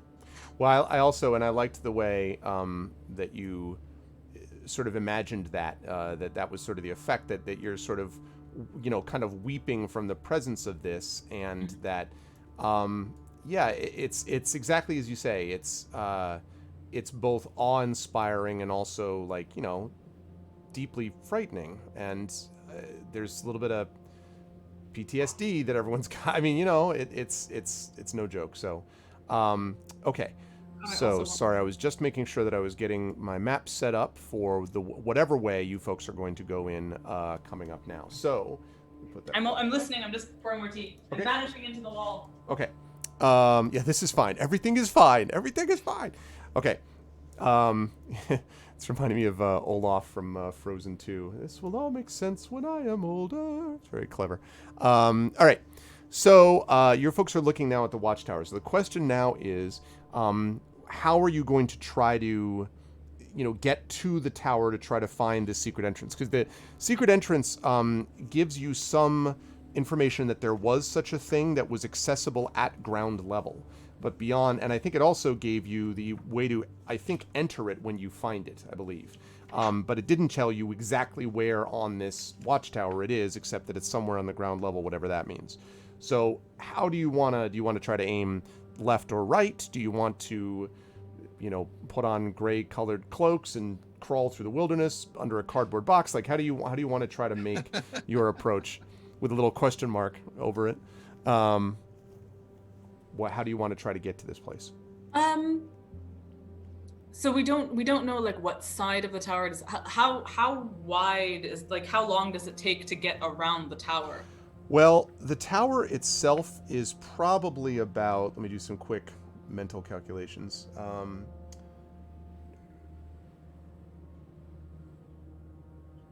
Probably the tower is maybe let's put it this way. The mountainside on which it rests is probably a good 300 or 400 feet sort of around it. So I would say sort of, and it's also rough terrain, obviously. So getting down, there is this sort of road that leads directly. You do see a way to kind of, it'll be a little hard for Lillimon, who is with everyone, right? Lillimon did come. She is. I thought we left Lillimon back. Is Lillimon, did we leave Lillimon? I didn't remember if we did this time. I thought that we took because Lillimon. the trolls wanted him. Right, I thought we took Lillimon. So Lillimon would have a little bit of difficulty, but he still probably can manage it. And Stone would slip and slide, but it should be okay to get down off of this path that you see kind of curving in front of you and then go along. But if you're going on not on the path, it's going to be slow going, and you're going to have to kind of climb up, climb down, kind of clamber around a little bit before you get to the side of this place. So it's hard to tell how long that's going to take. It depends partially on how stealthily you're trying to go, on how secretly you're trying to go. But it's not an enormous watchtower, but still, the thing that it's built on is probably 400 feet in diameter, roughly. Trying to visualize 400 feet in diameter. Yeah, I'm trying to think of a good corollary. Smaller than a stadium. What's that? Smaller than a stadium. Oh, yeah. Yeah.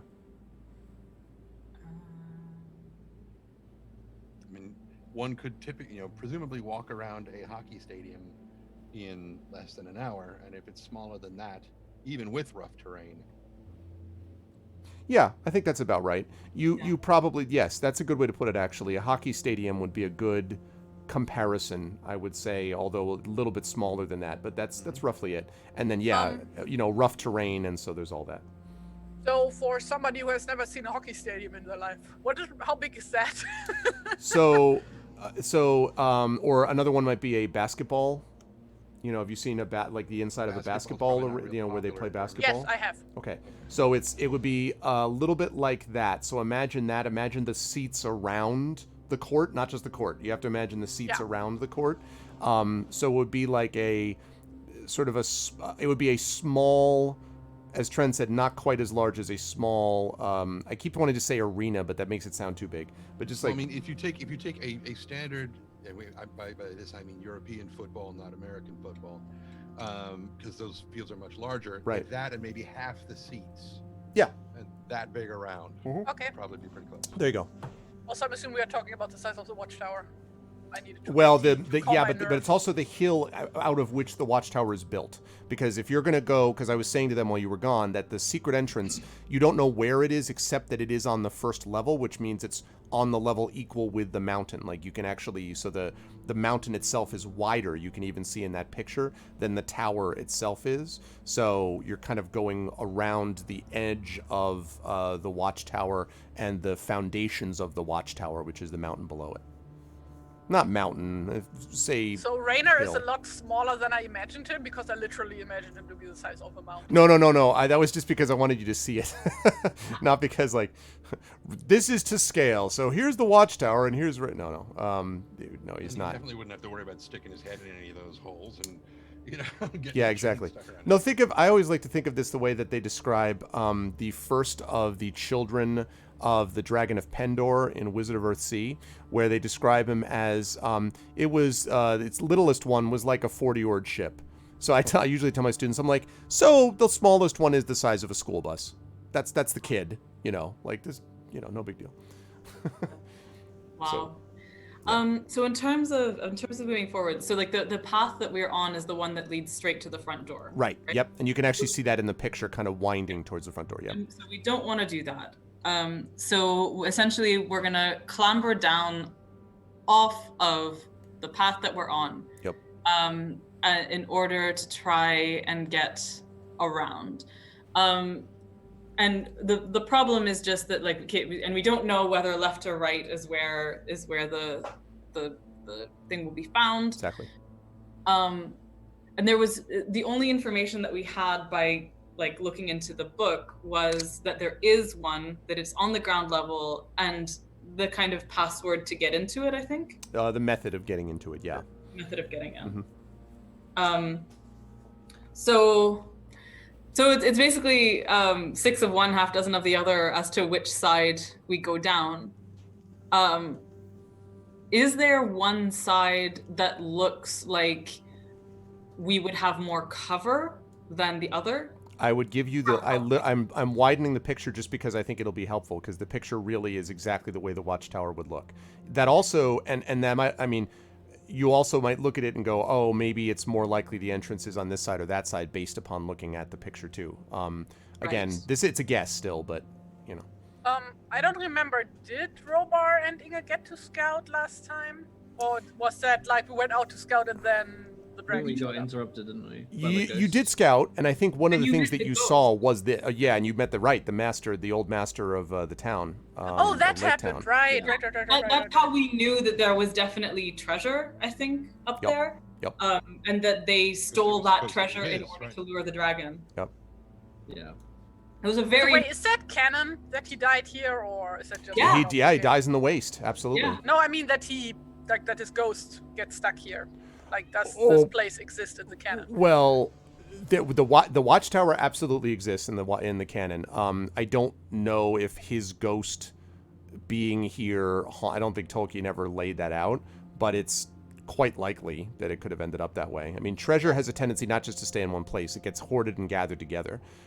It always kind of blows my mind that, for example, Sting, which is obviously hugely important, is taken from a troll's lair because the trolls plundered someone else who once had that sword. Like, you figure they have the sword and that's it. Like, seriously, you got Glamdring and Orcrist and like all these incredible things from a bunch of trolls, but the trolls got it from someone else. So anyway, yeah.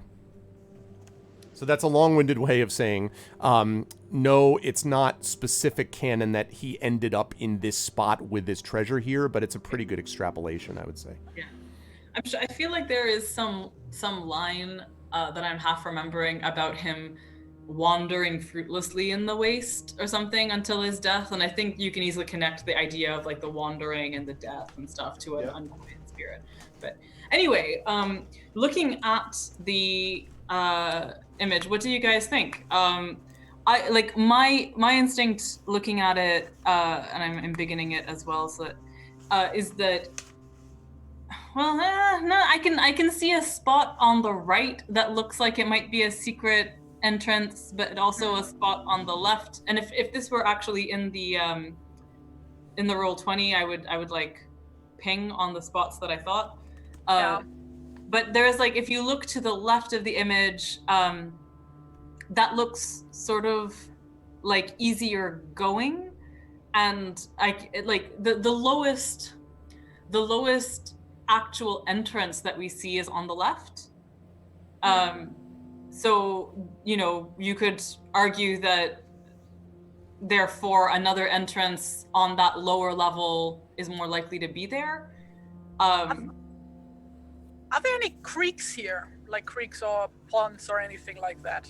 Not really, at least not ones that are visible. There are a lot of valleys and gullies which no doubt in the past might have been formed even by, you know, rivers and creeks and brooks and things like that, but all long since dried out. So there may be underground, but not visible to you. Okay. No, I meant like on the surface. Yeah, no, not on the surface. No. Aside from the path we came from, which obviously leads to the main entrance, what would be like, looking at the mountains around it, what would be the best way to otherwise get away from the tower here? Because I'm assuming that the secret entrance would probably be facing vaguely in that direction. Oh, I see. That's a good question. By the way, the line that you're talking about, Amal, is the old master had come to a bad end. Bard had given him much gold for the help of the lake people, but being of the kind that easily catches such disease, he fell under the dragon sickness and took most of the gold and fled with it and died of starvation in the waste, deserted by his companions. Which is always a really great, like, evocative concept. Okay, so yes. So let me take a look at the. Let's lower this again. Take a look at the. I would say that the watchtower is probably the mountains to the left, to the northwest, basically, are what lead to the plain from which Raynar originally appeared. So Raynar was like, you know, going along the plains at great speed. So if you were to leave the area and get away as fast as possible and, like, you know, travel wasn't an object, like the obstacles, the difficulty of the terrain wasn't a problem, then you would want to go to the left, which would be the northwest, to get over those mountains. Okay. Would it be possible also to, like, that Inga makes an educated guess based on her knowledge as a dwarven mason?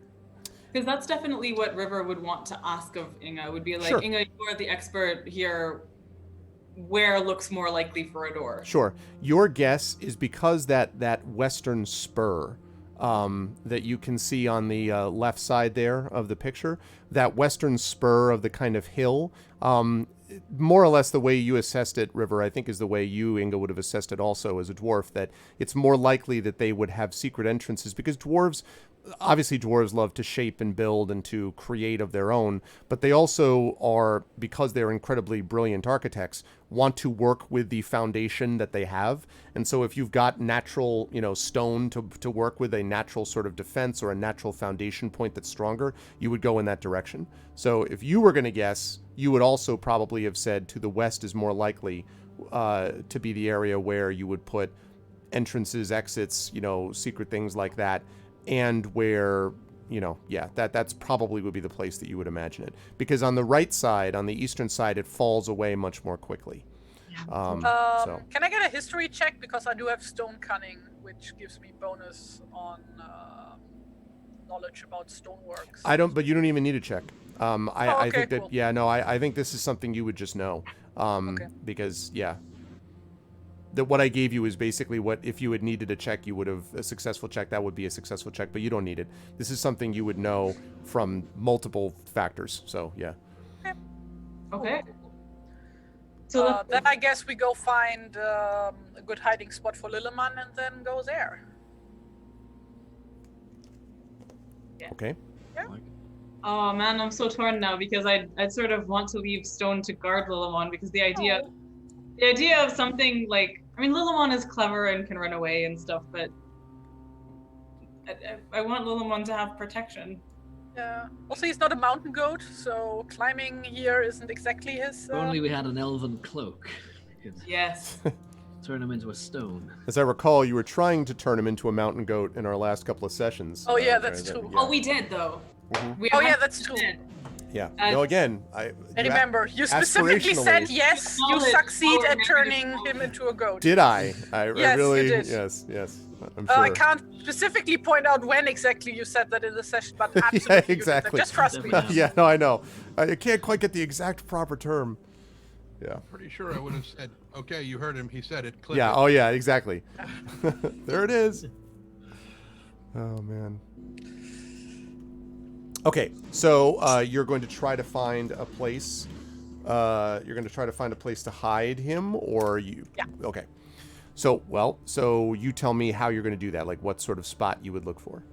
Well, ideally somewhere where there's water, but you already said there's no creek or anything. I mean, the trolls are probably happy to protect him. You know. If you Yeah, wanna sure. just I'm go gonna send my pony to the hungry trolls who wanted to eat my pony. We can trust Sure, those guys. Arp. Let's do that. That Well, sounds now like we're a making great deals with idea. dragons. I mean, making have a a deal. Right. with I mean, you're on a trolls. roll, right? Yeah. Like that's. You know. But they were. Aren't they, And they're gonna put my pony on a roll if we don't pay attention. am I wrong though to say that isn't there snow around? Like I thought there was snow. There is some snow, although not as much as you would have expected, though, frankly. And I think I mentioned that before, that this is obviously in between blizzards or whatever. Even going through the valley with the trolls, there was only kind of a light coating. It wasn't like a lot of sort of snow. I'm only drifts. thinking if there's snow, then like Lillimon has some water to hand, essentially. Like Yeah. that- Not a lot of water around here at the moment. I mean, it's not like, overheated, this land, but it's definitely, it gets the Withered Heath name, But it yeah, leans like in into that name. case, we Like just a go snow find horse. him. Snow horse. We're just gonna go find like a good what do you call it? Like a nook. Hey, have we Rocks. actually? Oh no! So when we actually get to the mountain, we are gonna have an arrival check, right? Yes. And those usually have an opportunity to lower shadow, don't they? I mean, no. But What? they What? can do other good things. I'm pretty sure that shadow has been lowered in the past as a consequence. That is of- true, depending on where you were going. Not when the arrival point is the watchtower on the heath. Right. So if you come back to the We've Elven arrived King's at Court- Moria, Sam. Look, Mount Doom. Woo! Long last. We've arrived at I mean, Disney. there's always a Sauron's likelihood Disney World. We're when here. one arrives. And they have strawberries here, like back home in spring, summer, whatever. Yes, that's true. You have had this experience before, but it really is dependent on where you're going. So. Just another wild hope dashed. That's fine. It's fine. It's fine. Fine. Right. Okay. It's just so, keeping us in character, nothing else. Mhm. so we're looking for a spot for Lillimon, and then we're moving forward. Right. We're clambering down the side to Yep. find a place, and then we are, and then we're heading northwest to So find. I'm going to ask everyone to make, please, dexterity checks for me. These are not that difficult because it's not like a sheer drop, but it's not super easy. So, and I'll ask you to make dexterity checks. I'm going to assume that, correct me if I'm wrong, Inga, you're right next to Lillimon, I'm assuming. So you're basically, as I imagine it, you're going to be helping him as he kind of Yes. picks his way. And the same would be the case for you, River, so with Stone. Has it gone? Boom. Okay, so... Hell, Oh no! Oh no! Oh no. Yeah, Robar just dances down. Robar like pirouettes down the side. We go opposite ways, me and Yeah. To make an athletics or acrobatics. I'll take acrobatics. Okay. For sure. I don't think that would have helped Tani though. Well, I'm actually wondering if River sees Tawny start to fall, if she can attempt to like catch him or steady him. No Not way. a- Not not a natural. not when you're also dealing with Stone. you were able to get down okay, you and Inga. I mean, you slither and slide a little bit. Robar's kind of like, whatever, you surf down to the bottom with no problem. Yeah. But Tani, on the other hand, so the biggest issue here, Tani, is just as you're going down, size and the sort of slipperiness of the terrain contributes negatively, and you find yourself beginning to stumble and fall. And you sort of slide, stumble, stumble. The brilliance of this is that one of the things that Tani was going to suggest is that we kind of roll in the dirt to cover ourselves with like the ash and dust and You got that everything, covered. Yeah. Yeah, you're good. Like Totally. this is you're doing it by the quick faceplant method, but it's yes. Yeah. And so you hit the ground rather hard. I would ask you to make a dexterity saving throw to see how much damage you take when you land on the other side, by which I mean the bottom. Hey, what's up, Coven? Kind of late. You've been playing for a while. A wizard is never late. Early. Spawns exactly what he means to. Okay. So Wait, because I have a level of exhaustion, so that means that Oh, one level doesn't give you disadvantage. I'm pretty sure that's the case. I'm pretty sure it's 2 levels of exhaustion give you disadvantage, but 1 you're fine. the point of I think first level is yeah, the no. disadvantage. I think second level is your movement. It is It's been a while disadvantage on since I've ability played. checks. It's not, although, so actually, you're half right, Amal. It's disadvantage on ability checks, not saving throws. So actually, Oh. this is not disadvantage, but the ability check initially would have been. So actually, you would have had Tani. What was that first thing you rolled? I mean, he rolled a 1 and a 17. So No. I mean, no. the lore check. No. I meant this one. Oh yeah, but no. That's not what the exact. We're talking about physical ability checks. So I meant just now. So you would have actually. I beg your pardon. So you're talking about the current dexterity that you rolled was a 2, so as opposed to 17. Yeah, I see what you're saying. Yeah. So either way, you would have rolled a 2. So crit fail. So the dexterity save helps a little bit. But you are still going to take 5 points of damage as you land on the bottom. Kind of sharp stones kind of poking up through your side. And but yeah, on the positive side, when you walk up, he looks like a filthy, dirty mess. I mean, he blends right into the surroundings. So Yep. 36 of 41. River rolled a 13. that's fine. That's fine, and in fact, Inga and is fine as well. So you both, again, sort of slither and slide a little bit, but you're able to keep Stone from tripping too far, and you all make it down to the bottom. So you're now at the bottom of that path, kind of looking upwards. And there You'll is this... eventually catch up to me. I'm sorry, yeah, exactly. I'm Yeah. almost there.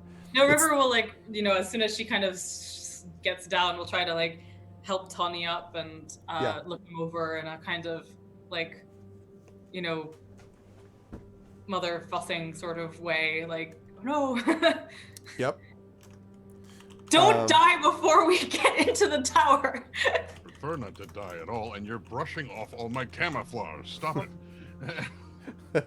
So you can see in front of you that this path kind of, there's a sort of a gully that winds its way. There's a lot of stone and rubble along the way that leads to the western side of this watchtower.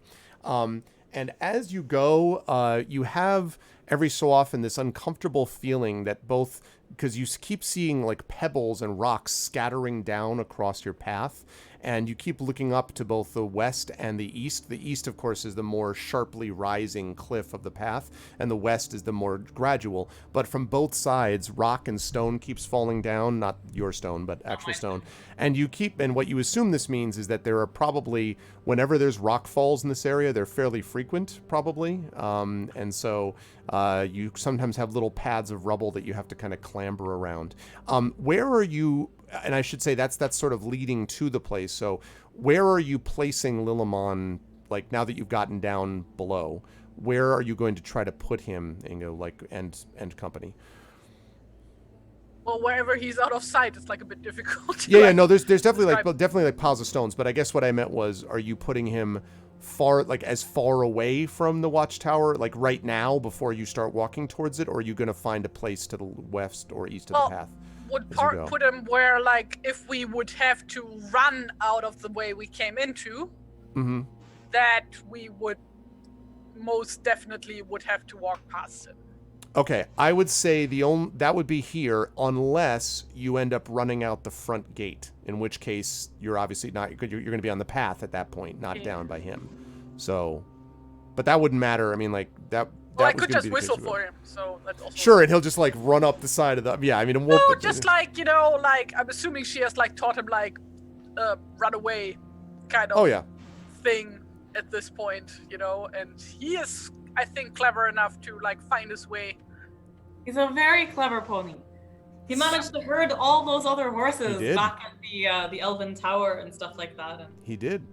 very So yeah, so you're able to find some very large outcroppings of stone, and as you sort of position him there, and he kind of looks at you nervously. Every so often you hear, you know, again, you feel a little, feel something under your feet, and there are a couple little like stones and pebbles scattered down underneath you, just tiny ones. But every time that happens, he kind of looks up at the hill and he looks back at you, and kind of nuzzles your hand.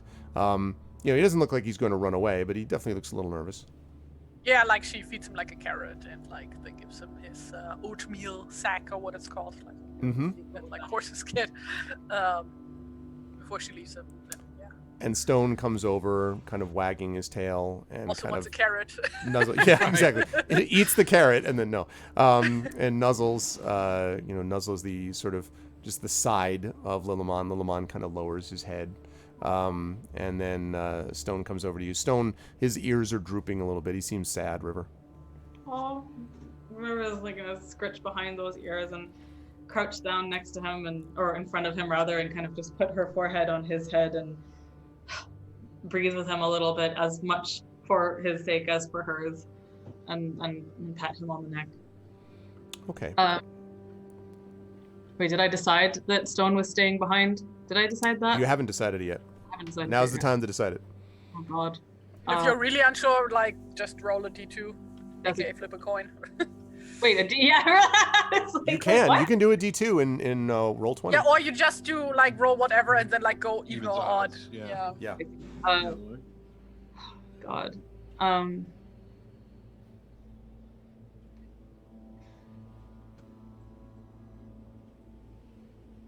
Just saying having something in there that can sniff out orcs would probably be very useful. Yeah, no, I think that Lillimon is being hidden is the safer thing, and that Stone needs to come with us for just I think so. I think River does not want to be parted from him right now.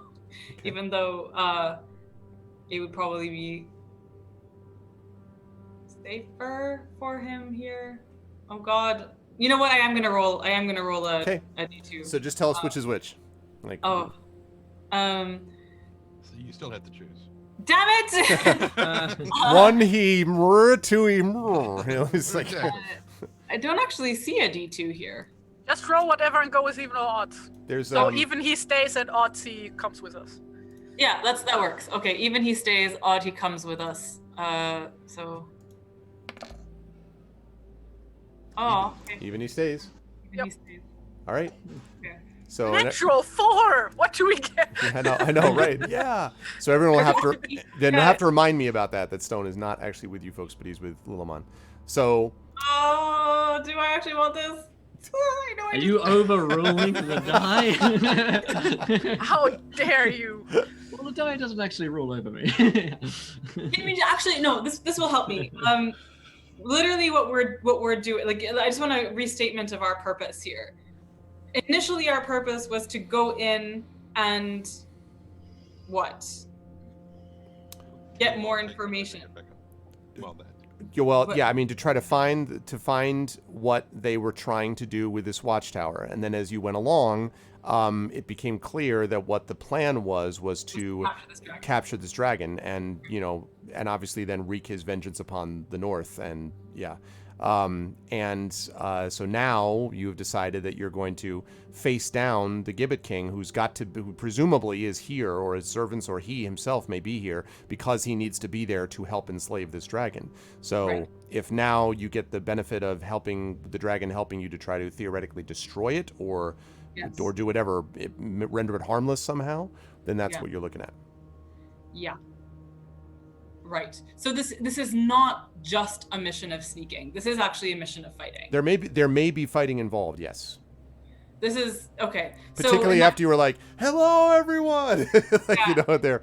So Yeah. No, I think she will say, "Stone, come with me" and stuff, because like I think so. Initially, I was thinking if they were just going to be sneaking in and sneaking out, that it would make more sense for Stone to stay behind. Sure. And by the way, I'm not saying that you're going to go in there and charge down the secret entrance, obviously, but I'm just trying to remind myself of what the party's goals are, because that's what will determine River's. Yeah. Mm-hmm. So no, I think Stone comes. Yeah. Okay. All right. Well, then you leave Lilimon behind, and leave him there, and then head off. This is very Bill the Pony, by the way, because I just got to this part. I'm just Journey in the Dark and Fellowship, where my daughter is not happy that they were leaving Bill the Pony behind. She's like, "What?" He's like, "Is Bill the Pony gonna make it?" I'm like, "Do you want?" She's like, "Just tell me that eventually they see him again. Do they see Bill the Pony?" I'm like, "Yes, at some point." Like, all right, okay. Whew. Whew. Like, she's like, "Do not want to lose Who Bill kills the Pony." Humperdinck? Yeah, exactly. It just reminded me of that. Yeah, I say, I "What?" hope she hasn't watched The Never-Ending Story or read it No. yet. No. I try. No. Yeah. So, all right. So you make your way again, as I said, along this gully, this dried out, presumably river path at some point, the riverbed, and stones and rocks kind of rattling down. As you get closer and closer to this place, you are aware of not only the shadow that I've been referring to that's been pressing you down, but you're aware of this sense of preternatural and disturbing calm. There are no sound of drums coming from within, or even a lot of movement. The smoke continues to curl out of the windows, although maybe a little bit less so. But you don't hear other kind of sounds of occupation that you might have expected otherwise. It's as if the land is taking a breath for whatever is going to happen next. Yes, Inga, you were going to say. First of all, I wanted to make a joke in regards to that I'm a dwarf in a gully, so I'm a gully dwarf. Gully And dwarf. second of all, Nice. I would like to use my Rumor of the Earth ability to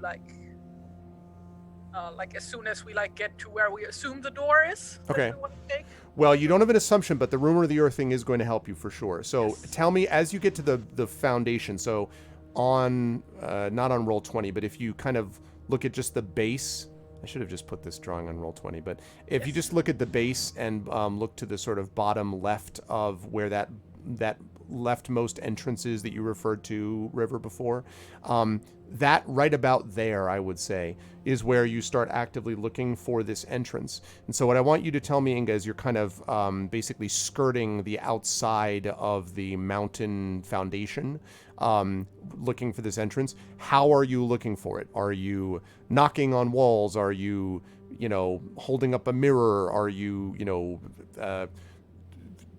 speaking past phases? Like, what, how to get into it, which involves knocking on it 3 times with a hammer or axe head. That is what is So- required to get into the door, but finding it is the question. If we get any other information from the book about the door.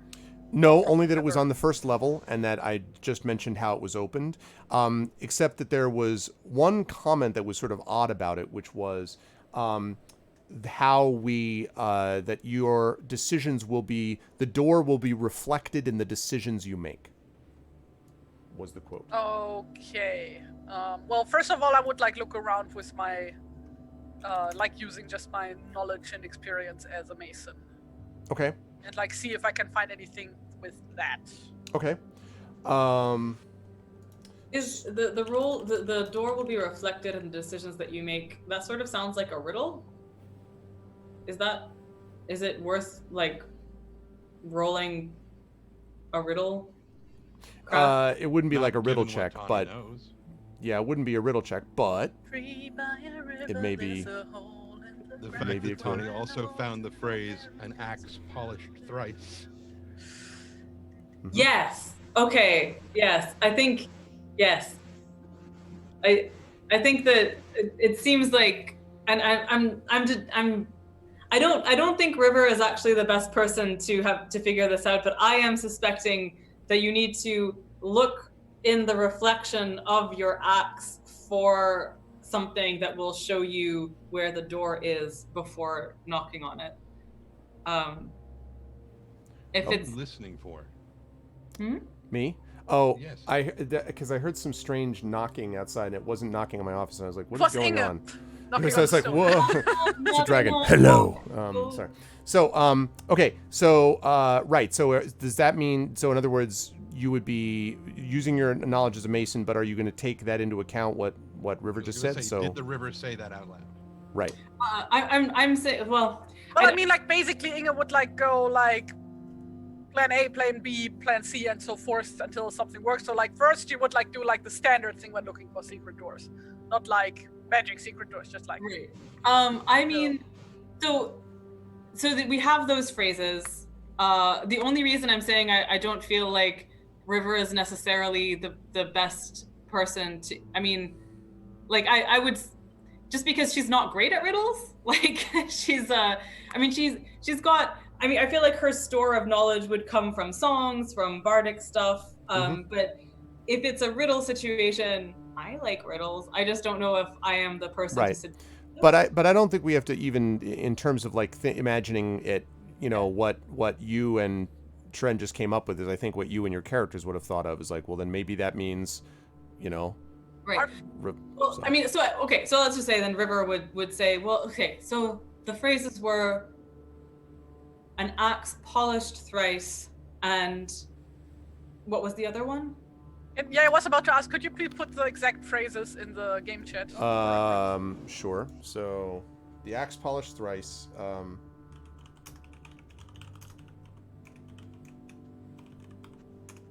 And the other one was, I just put this in the, sorry, The door would reflect your actions or whatever it was. Would reflect your decisions. door will reflect your actions. Will reflect your actions. So, I don't know why they would specify to polish your axe thrice and also have reflection, unless you were meant to try and look for the door in a reflection. So maybe the thing to do is, can you see a reflection in your axe? Or If you were to course. polish it, you could, yeah. yeah. I mean, Inge would, like, take pristine care of her axe, Yes, especially yes, her of new course. one.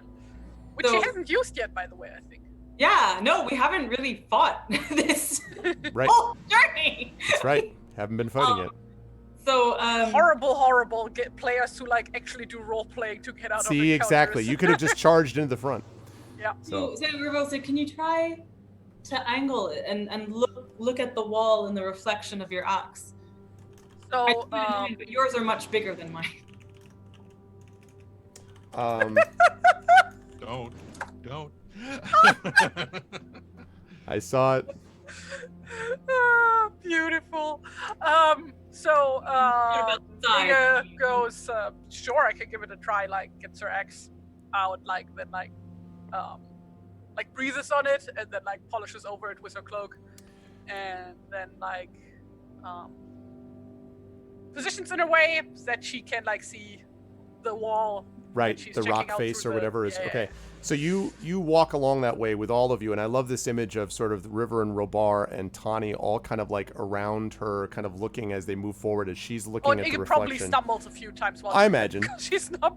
I paying imagine, but attention to the floor. right around the middle of the wall, roughly halfway between the front and the back, you see something reflected in the mirrored face of the axe. And as you look at it, first you miss it, at almost to you as if you're missing it. Then you look and it looks exactly like the rock face, except there is a very even line breaking top from bottom of the line that goes, and it's outlining, as you sort of use your axe to look, a door about 5 feet wide, and maybe 8 to 10 feet tall.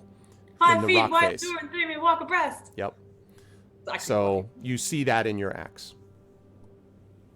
think we found our door. Knock. Try knocking on it. Well, first of all, like Inga's gonna like touches and put her ear against it, and this is where she's gonna use her Rumor of the Earth ability to like hear if anything's on the other side. Okay, so this one, right, and I think this is advantage on this check, or just, Rumor of the Earth. Hear stuff through the Earth. DC 15. Survival check. Success equals useful information. 25. sounds good. So do that survival page check, because I know Will has to head 83. out. So do that survival check for me.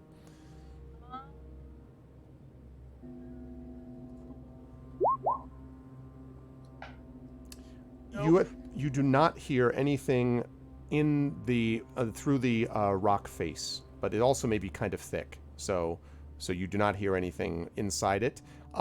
You do, however, note a kind of general, how do I put this? A kind of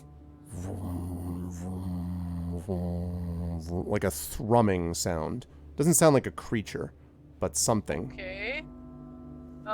Then Inga asks Stone. Hey, Stone, can you smell anything?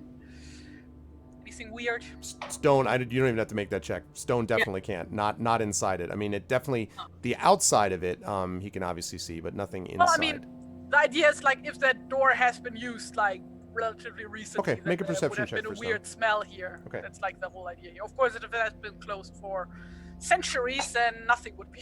Yep. Nothing special would be here. But yeah.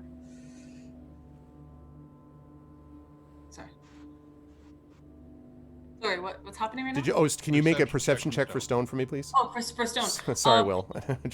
The way that You're Stone first one. stuff works is that you can train your hound to assist you in one activity. So basically, he gives advantage on intimidation, investigation, or perception. But I think it's like in support. If I'm looking at his character, if I'm reading Yeah, it but right. just make you can make a So would it be a wisdom check for Yeah. perception? Oh yeah. Sorry, the hound has advantage on wisdom perception ability checks that rely on hearing and smell. Yes. So let's sorry. do that. Let's do that. So wisdom.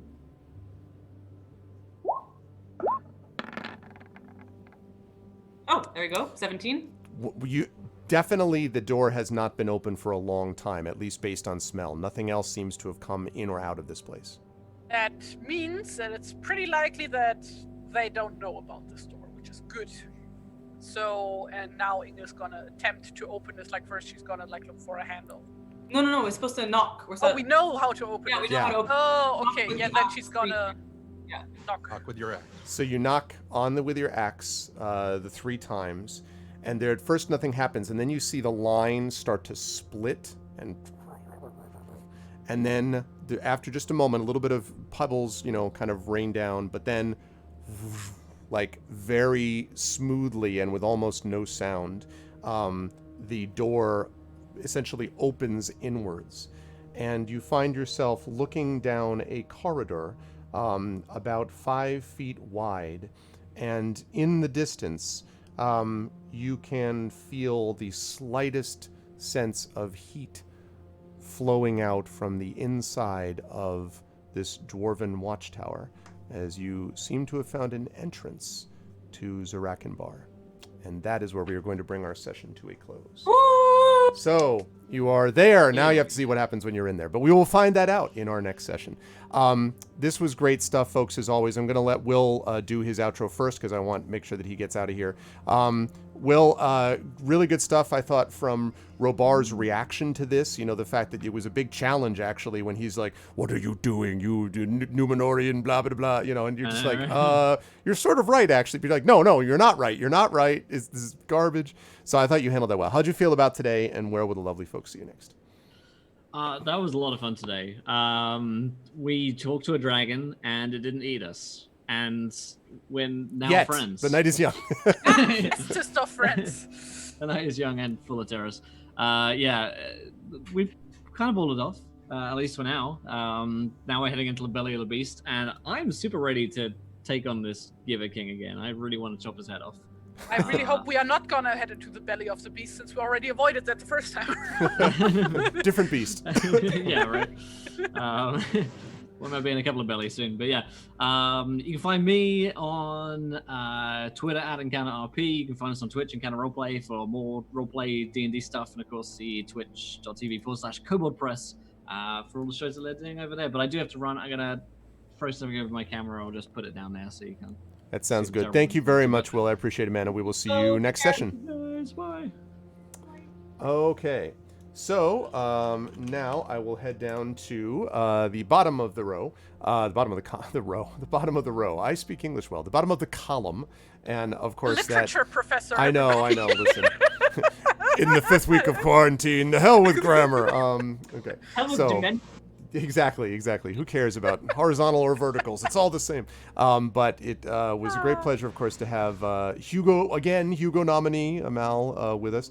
But yeah, good stuff, Amal, in handling the conversation with the dragon. I mean, I was enjoying a great deal playing the dragon on the other side of it to kind of see how the party handled it. Because again, I'm glad that I don't have groups that do this. I could imagine groups in the past that just would have been like, I'm just going to sass the dragon. I'm like, then you will die. Like, you just don't do that, you know? Yeah.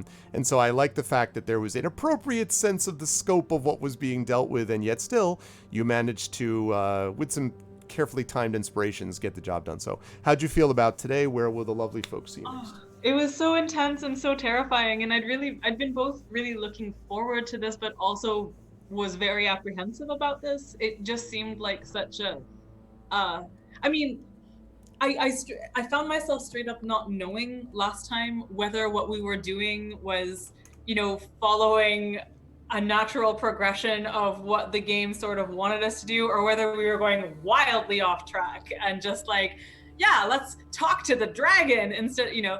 And I'm so glad it went the way it did, because it was a terrifying conversation. Like, I did find myself like, you were so good at being a scary dragon, and you're so nice, and it was just very upsetting. Well, I'll take thank you. It's a very, very nice compliment on both directions. So thanks.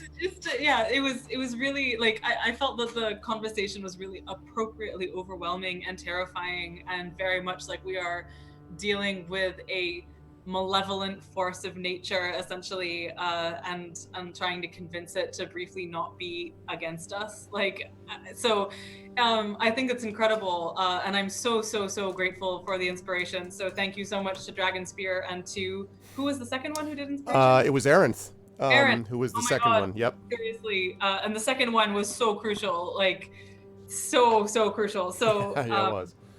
It was pretty amazing, and I was just like, anyway, it was, I mean, you know, if River dies here, she'll die having talked to a dragon, which is cool and awful and terrifying.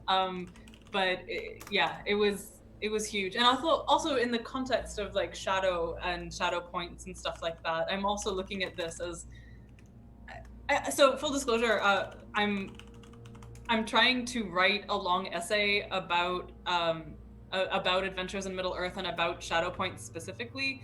And I was doing this before any kind of pandemic stuff was really ramping. Wow. So it's been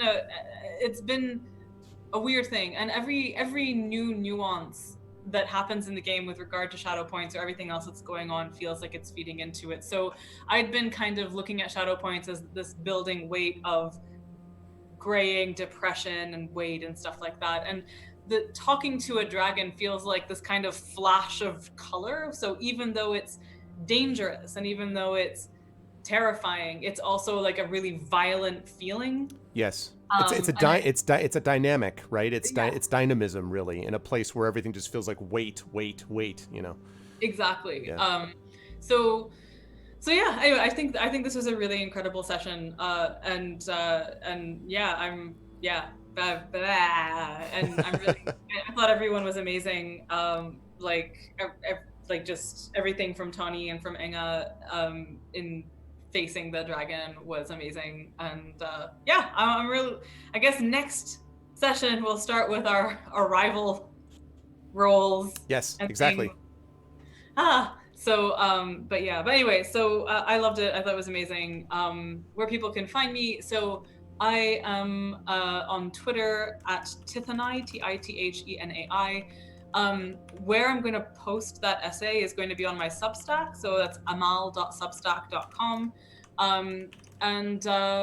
other than that, I have a book out.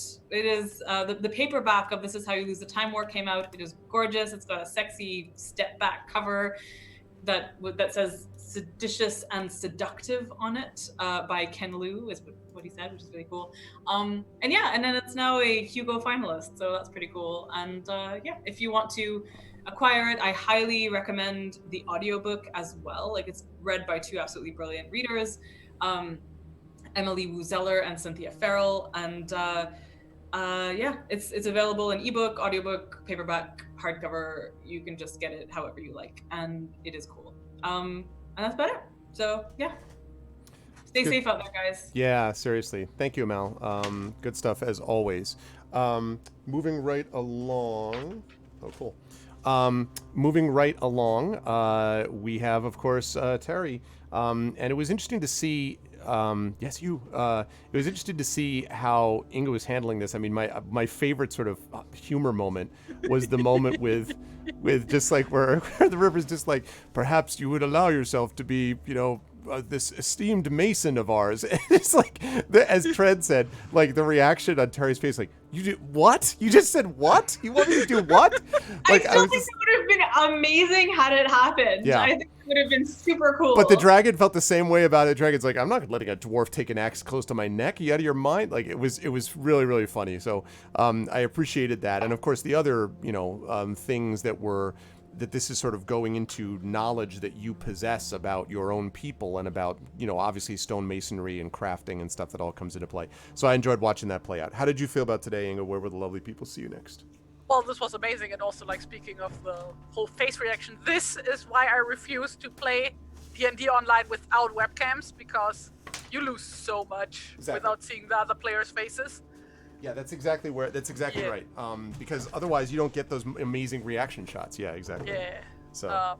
And I'm glad if I can, like, non-verbally roleplay stuff. Like, of course you can always say, yeah, my character does this and that, but, like, it's always better when you can just do it, I think. So it was fun. I'm glad you guys enjoyed that. Yeah.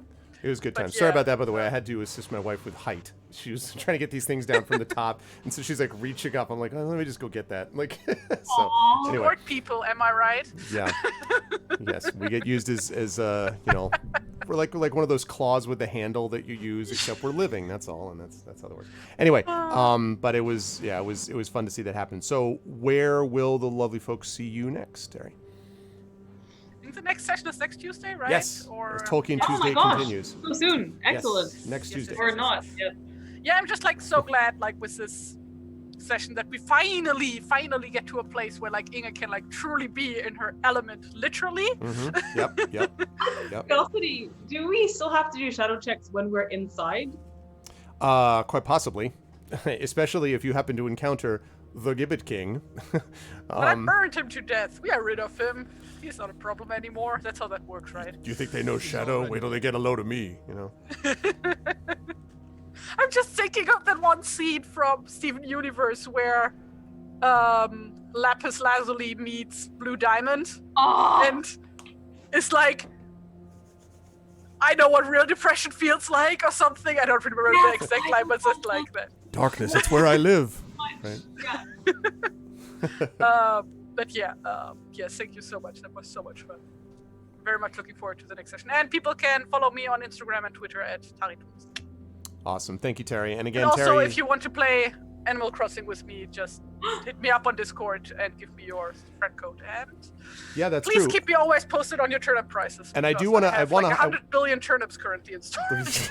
I heard it was that or eggs, something about that and eggs. Oh, come on, Let me the emphasize eggs. that, by the way, that Discord thing. Again, as I said this before, especially right now, we do need to be physically distant, but socially, I think, more connected than ever. And so it's really important that we do that. So please do use my Discord server, which has over 200 people on it now, to, reach out to each other, to set up, online games with each other and stuff like that. Like, please don't. I'm glad that everyone is able to hang out with each other here in this chat, and that's one of the reasons that I want to do this. But also, I want people to do that separately, when we're not broadcasting, so that you can, be connected to each other. So, just wanted to emphasize Terry's point.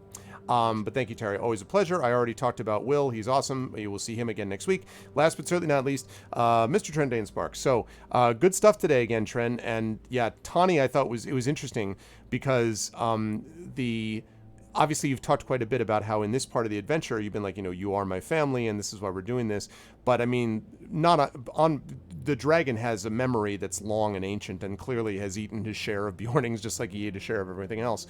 And so your reaction to that I thought was interesting in that a lot of it is just like, look, like I know you're evil. You know you're evil. Like, he's not trying to pretend he's something he isn't. So I'm just appealing to you power to power, like as much as I can. And I thought that was an interesting take and probably a reasonable one to take that sort of fit what you were doing instead of just, well, whatever. Like you were like, look, this is the deal. Like, you're a powerful creature and we don't, So I thought that you handled that in an interesting way, which other members of the party, including the River, had picked up on and developed. So how did you feel about the way things went today? Not just with the dragon, obviously, but the dragon was the big centerpiece of today. So how did you feel about that?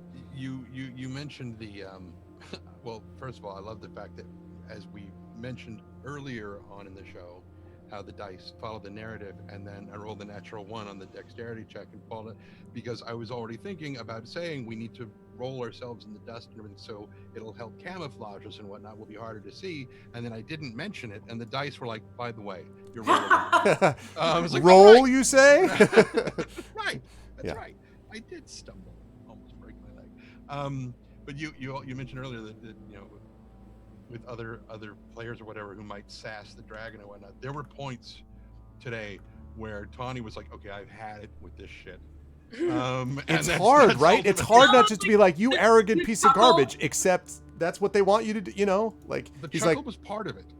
Yeah. When he mentioned my cousin is Smog, and I was like, oh, don't say it. Do not say that Smog is dead. Mm-hmm. Do not say that. But the big part was when Tawny was just like, if he's just going to keep boasting about how powerful he is, call him on his shit, which is why Tawny was like, then go. Yeah. It's like, you think you're all that in a bag of chips? Stick your head in there. right. And it's like, and in the background, he's thinking the only possible problem is that they might get the chain around his neck, and then we really are screwed. like, yeah. How do we play this? And like the satisfaction of being right versus imminent destruction is Exactly. Yeah, exactly. Well, and the the image of like a spirit even being melted by dragon fire, which is the way, or by dragon breath, which is what Rhaenyra imagines. That's, I mean, that's not impossible. Like I think it's one of those things that they talk about, even the Fellowship of the Ring, that possibly some of the rings could have been melted by the fire of the great dragon lords. Not the one ring, but if you think about it, even the idea that that these other rings could have been melted theoretically by great dragon fire, like, holy crap, like it is really unbelievable how powerful these things are. So anyway, and with regard to the giblet king, the giblet king, that I keep, the giggly king, what was that, the giggle exactly. peas, Chickpea king. the giggle king, Chickpea King, yeah. yeah. The giggle pea king. That's giggle what we are king. going to be calling him from now on. Oh Chickpea no. King. Got to turn him into hummus. The worst hummus. The worst hummus. Evil hummus. So, but I keep every time he comes up, I keep thinking, maybe if we'd just killed the horses on the bridge, or destroyed the wagon wheels or something, he wouldn't have ridden away or something. It's like, why didn't we kill the horses? And I was like, why didn't we kill the horse? And I mean, hindsight being 2020 and whatnot, I'm just like, I don't know why we didn't kill the horses. A spirit might not have been too troubled by being bound to a given body, though. Yeah. The one body to rule them all. But yeah, I thought today was a lot of fun, and it just those moments where everything just comes together, and it just fits so perfectly. And that's one reason I love this game, not just adventures, but D&D, under its greater umbrella as a whole, the tabletop RPG genre, I think is how it's pronounced in French. Love it to death. As for myself, easiest way to keep track of me is probably a subcutaneous transmitter. But barring that, just follow me on Twitter. That's probably the easiest thing. And if you like Shadowrun and listening to the sound of my voice, which I personally am growing quite sick of, because I'm editing book 2 of this Shadowrun trilogy that I'm doing. It's just like, I can't stand this guy talking. Oh, wait, that's me. And I have to... Anyway, yeah, the Never Deal with the Dragon by Robert N. Charette, the first Shadowrun novel ever published. And the audiobook is available for that on that thing. Audible. All that work and for nothing. Now you dealt with the dragon after all. Yeah, exactly. How to ignore the title of your own successful didn't audiobook. follow my own advice. Exactly. Good stuff, Trent, and very good stuff as always from the crew. Well done, company. You will be back with us next week, where you'll see what happens when you enter the Watchtower. So I'll expect a lot of all along the Watchtower memes, thank and you. like just get as much as we can. Dylan, Hendrix, Dave Matthews versions, whatever, all the versions. But thank you so much, the wonderful players today. Chat, can we get some love for our amazing players, for Trendane, for Will Jones, for Terry Tunes, and for Amal. Thank you so much, everybody, and I will see you lovely folks next week. Yes, There better be some Fifi love in the chat. Yeah, where's the... Where else? Well, the Fifi love is tier 3, so you got to get... But, okay. like, Fifi other stuff. There's plenty of... Where's my Arvany woes at, and Arvany roars. But thank you, everybody, and I'll see you folks soon. Bye-bye. Bye. Alrighty. So, I give very advice, but very seldom follow it. Yes. Okay, so there we go. That was good stuff, folks. Man, it was a lot of fun playing a dragon, as I had a feeling it might be. It was enjoyable to sort of see the experience of people that are really into it. And of course, and these people all geek out on, Lord of the Rings and on Tolkien to begin with, right? So it's perfect. Like, it's just exactly the stuff that we want. So, no need for an exclamation point. It's actually Arvaniwo. It's, there you go. It's Arvane lowercase. Yeah, exactly what Arudno said. That's right. So, that is going to do it for me today, almost, not quite though, because we do have one thing we have to do first, and that is we have to do nominations for the Patreon fueled chat chosen game of the month. Let me pop up my. I hadn't forgotten. Let me just pop up. There we go. Okay. Let me pop this up here. Okay. Run, right. Let's load. And okay. We're going to start up our bot. I'm ready to recommend one. Yeah, that's right, Trent. I forgot about that. Okay, and let's pop that up.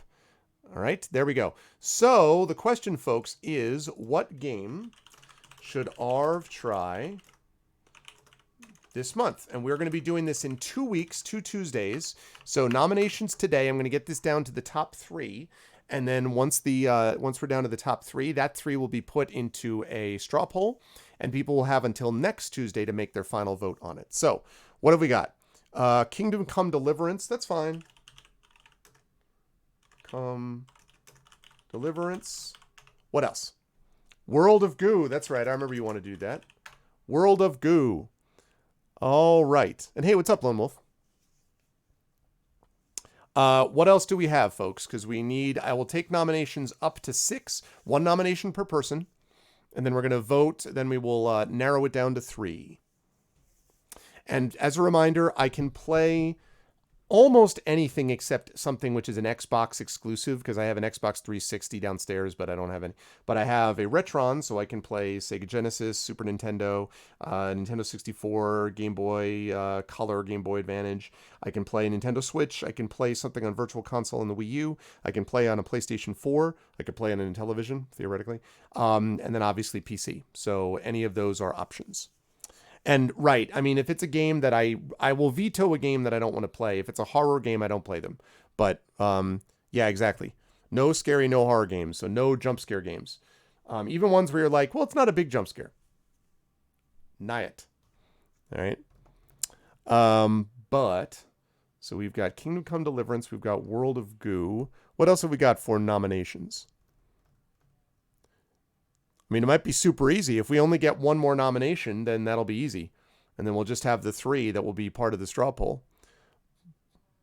I'm tempted to say Animal Crossing. I mean, that's fine. That's fine. I might get Animal Crossing anyway. Oh, yeah. No, thank you. We did not. I don't even remember what that is. What is that, Lone Wolf? Is that your nomination, by the way? Yeah, no, Animal Crossing is fine. I thought about on and off about trying that anyway.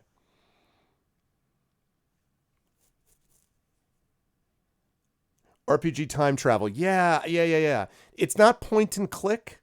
It's not a point and click adventure game. It's an actual RPG, I think.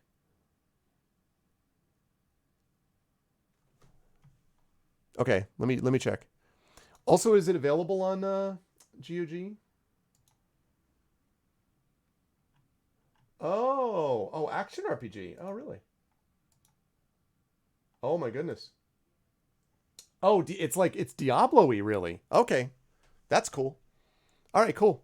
Good selection. Okay, anyone else? Last chance to get in your choices.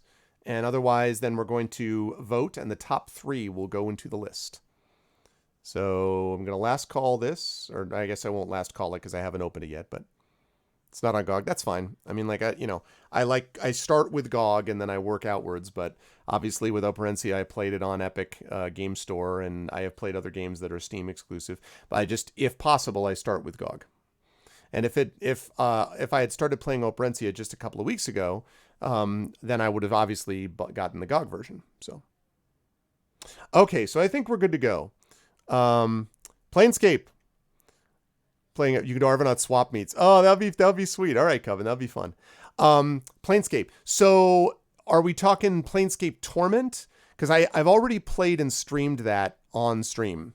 Okay, Ron. If you're just talking about the original, which I love, the original Planescape was amazing. If you're talking about the original, then I would say that's something I could look into.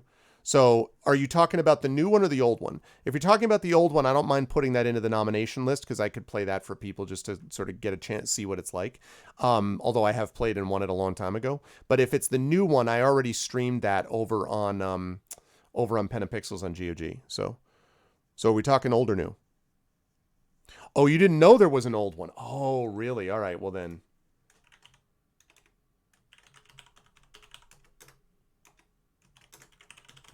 Yeah. What old Planescape? Oh my goodness. You must know this one, Echo, right?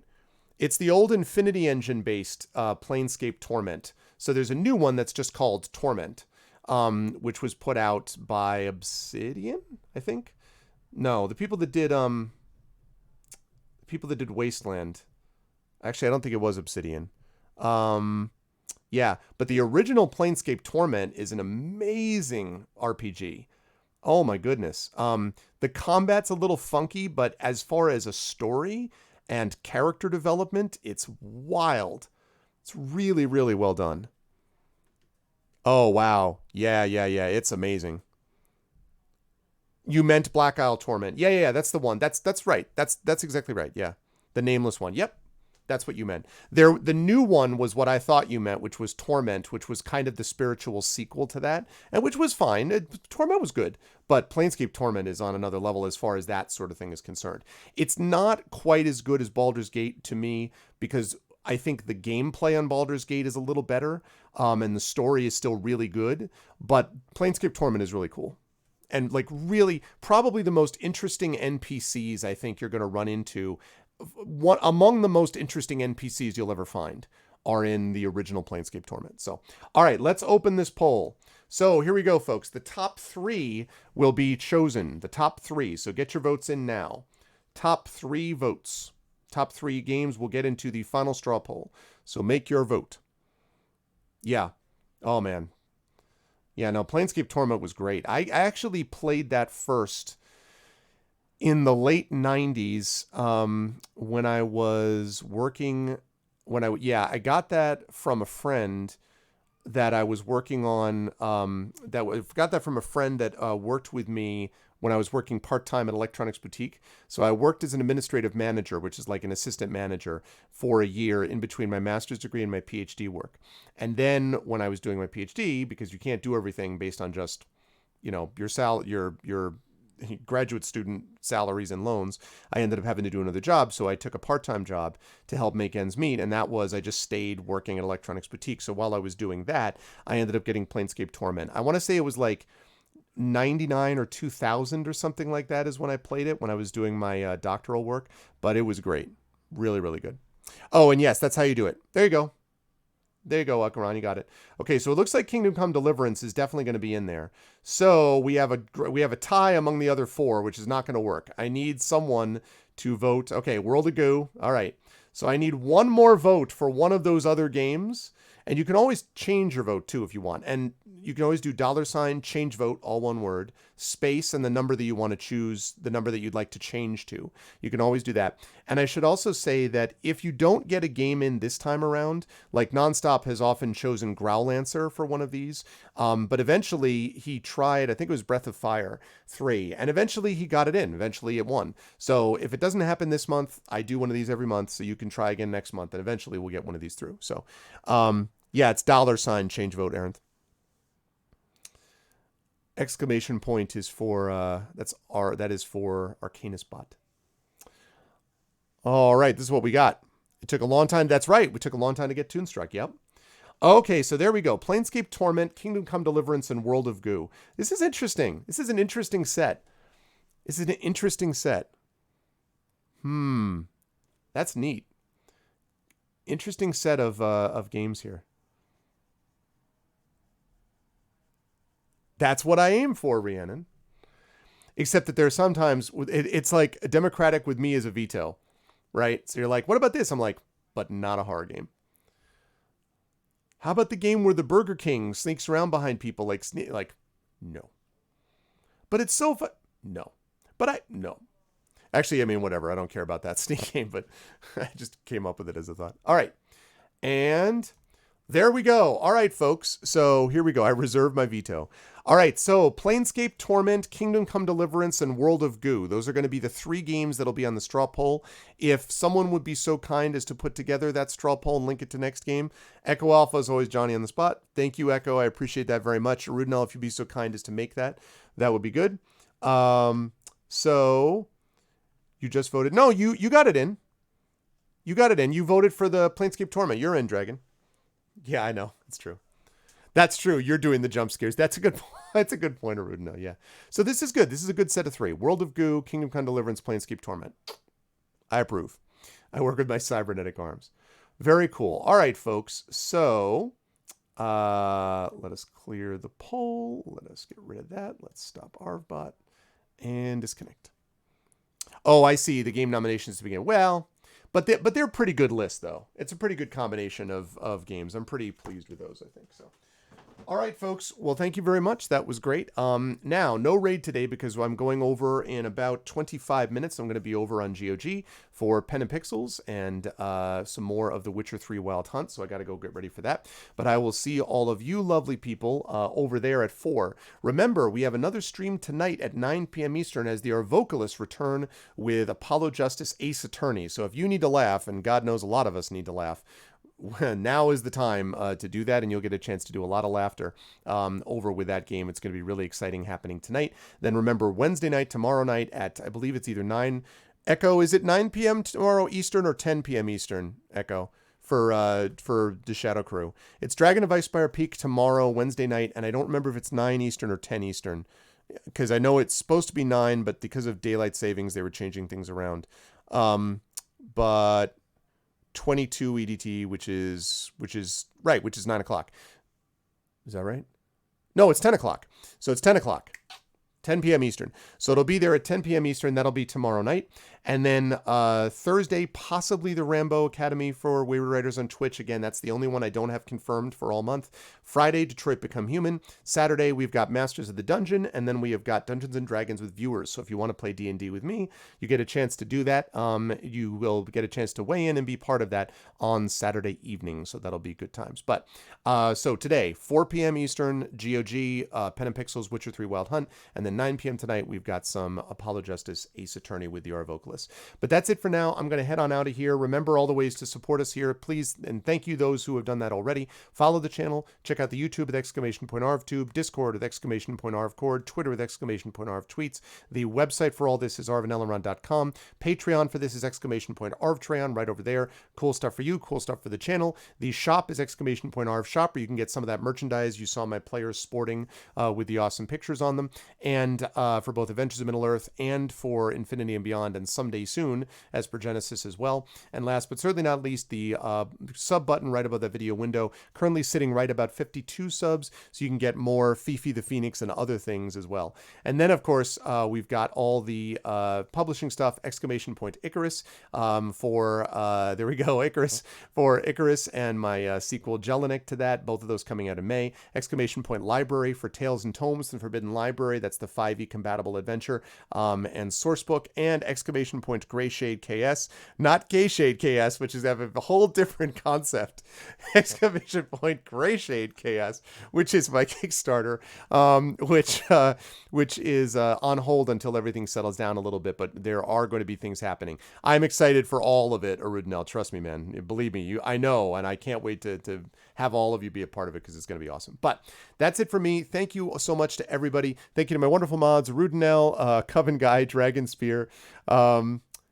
That's so awesome, Trishy Mats. Thank you. I love to hear that. I really do appreciate that. It means a lot to me. And again, I really think what we're doing here is building community. I'm really proud of the community we have here. I think we have the best viewers on Twitch. And so thank you. And hopefully we can be another source of community for you. And hopefully that allows you to kind of, it feeds into each other. People who come here because they like what we're putting together. They like the content, but also they like the community.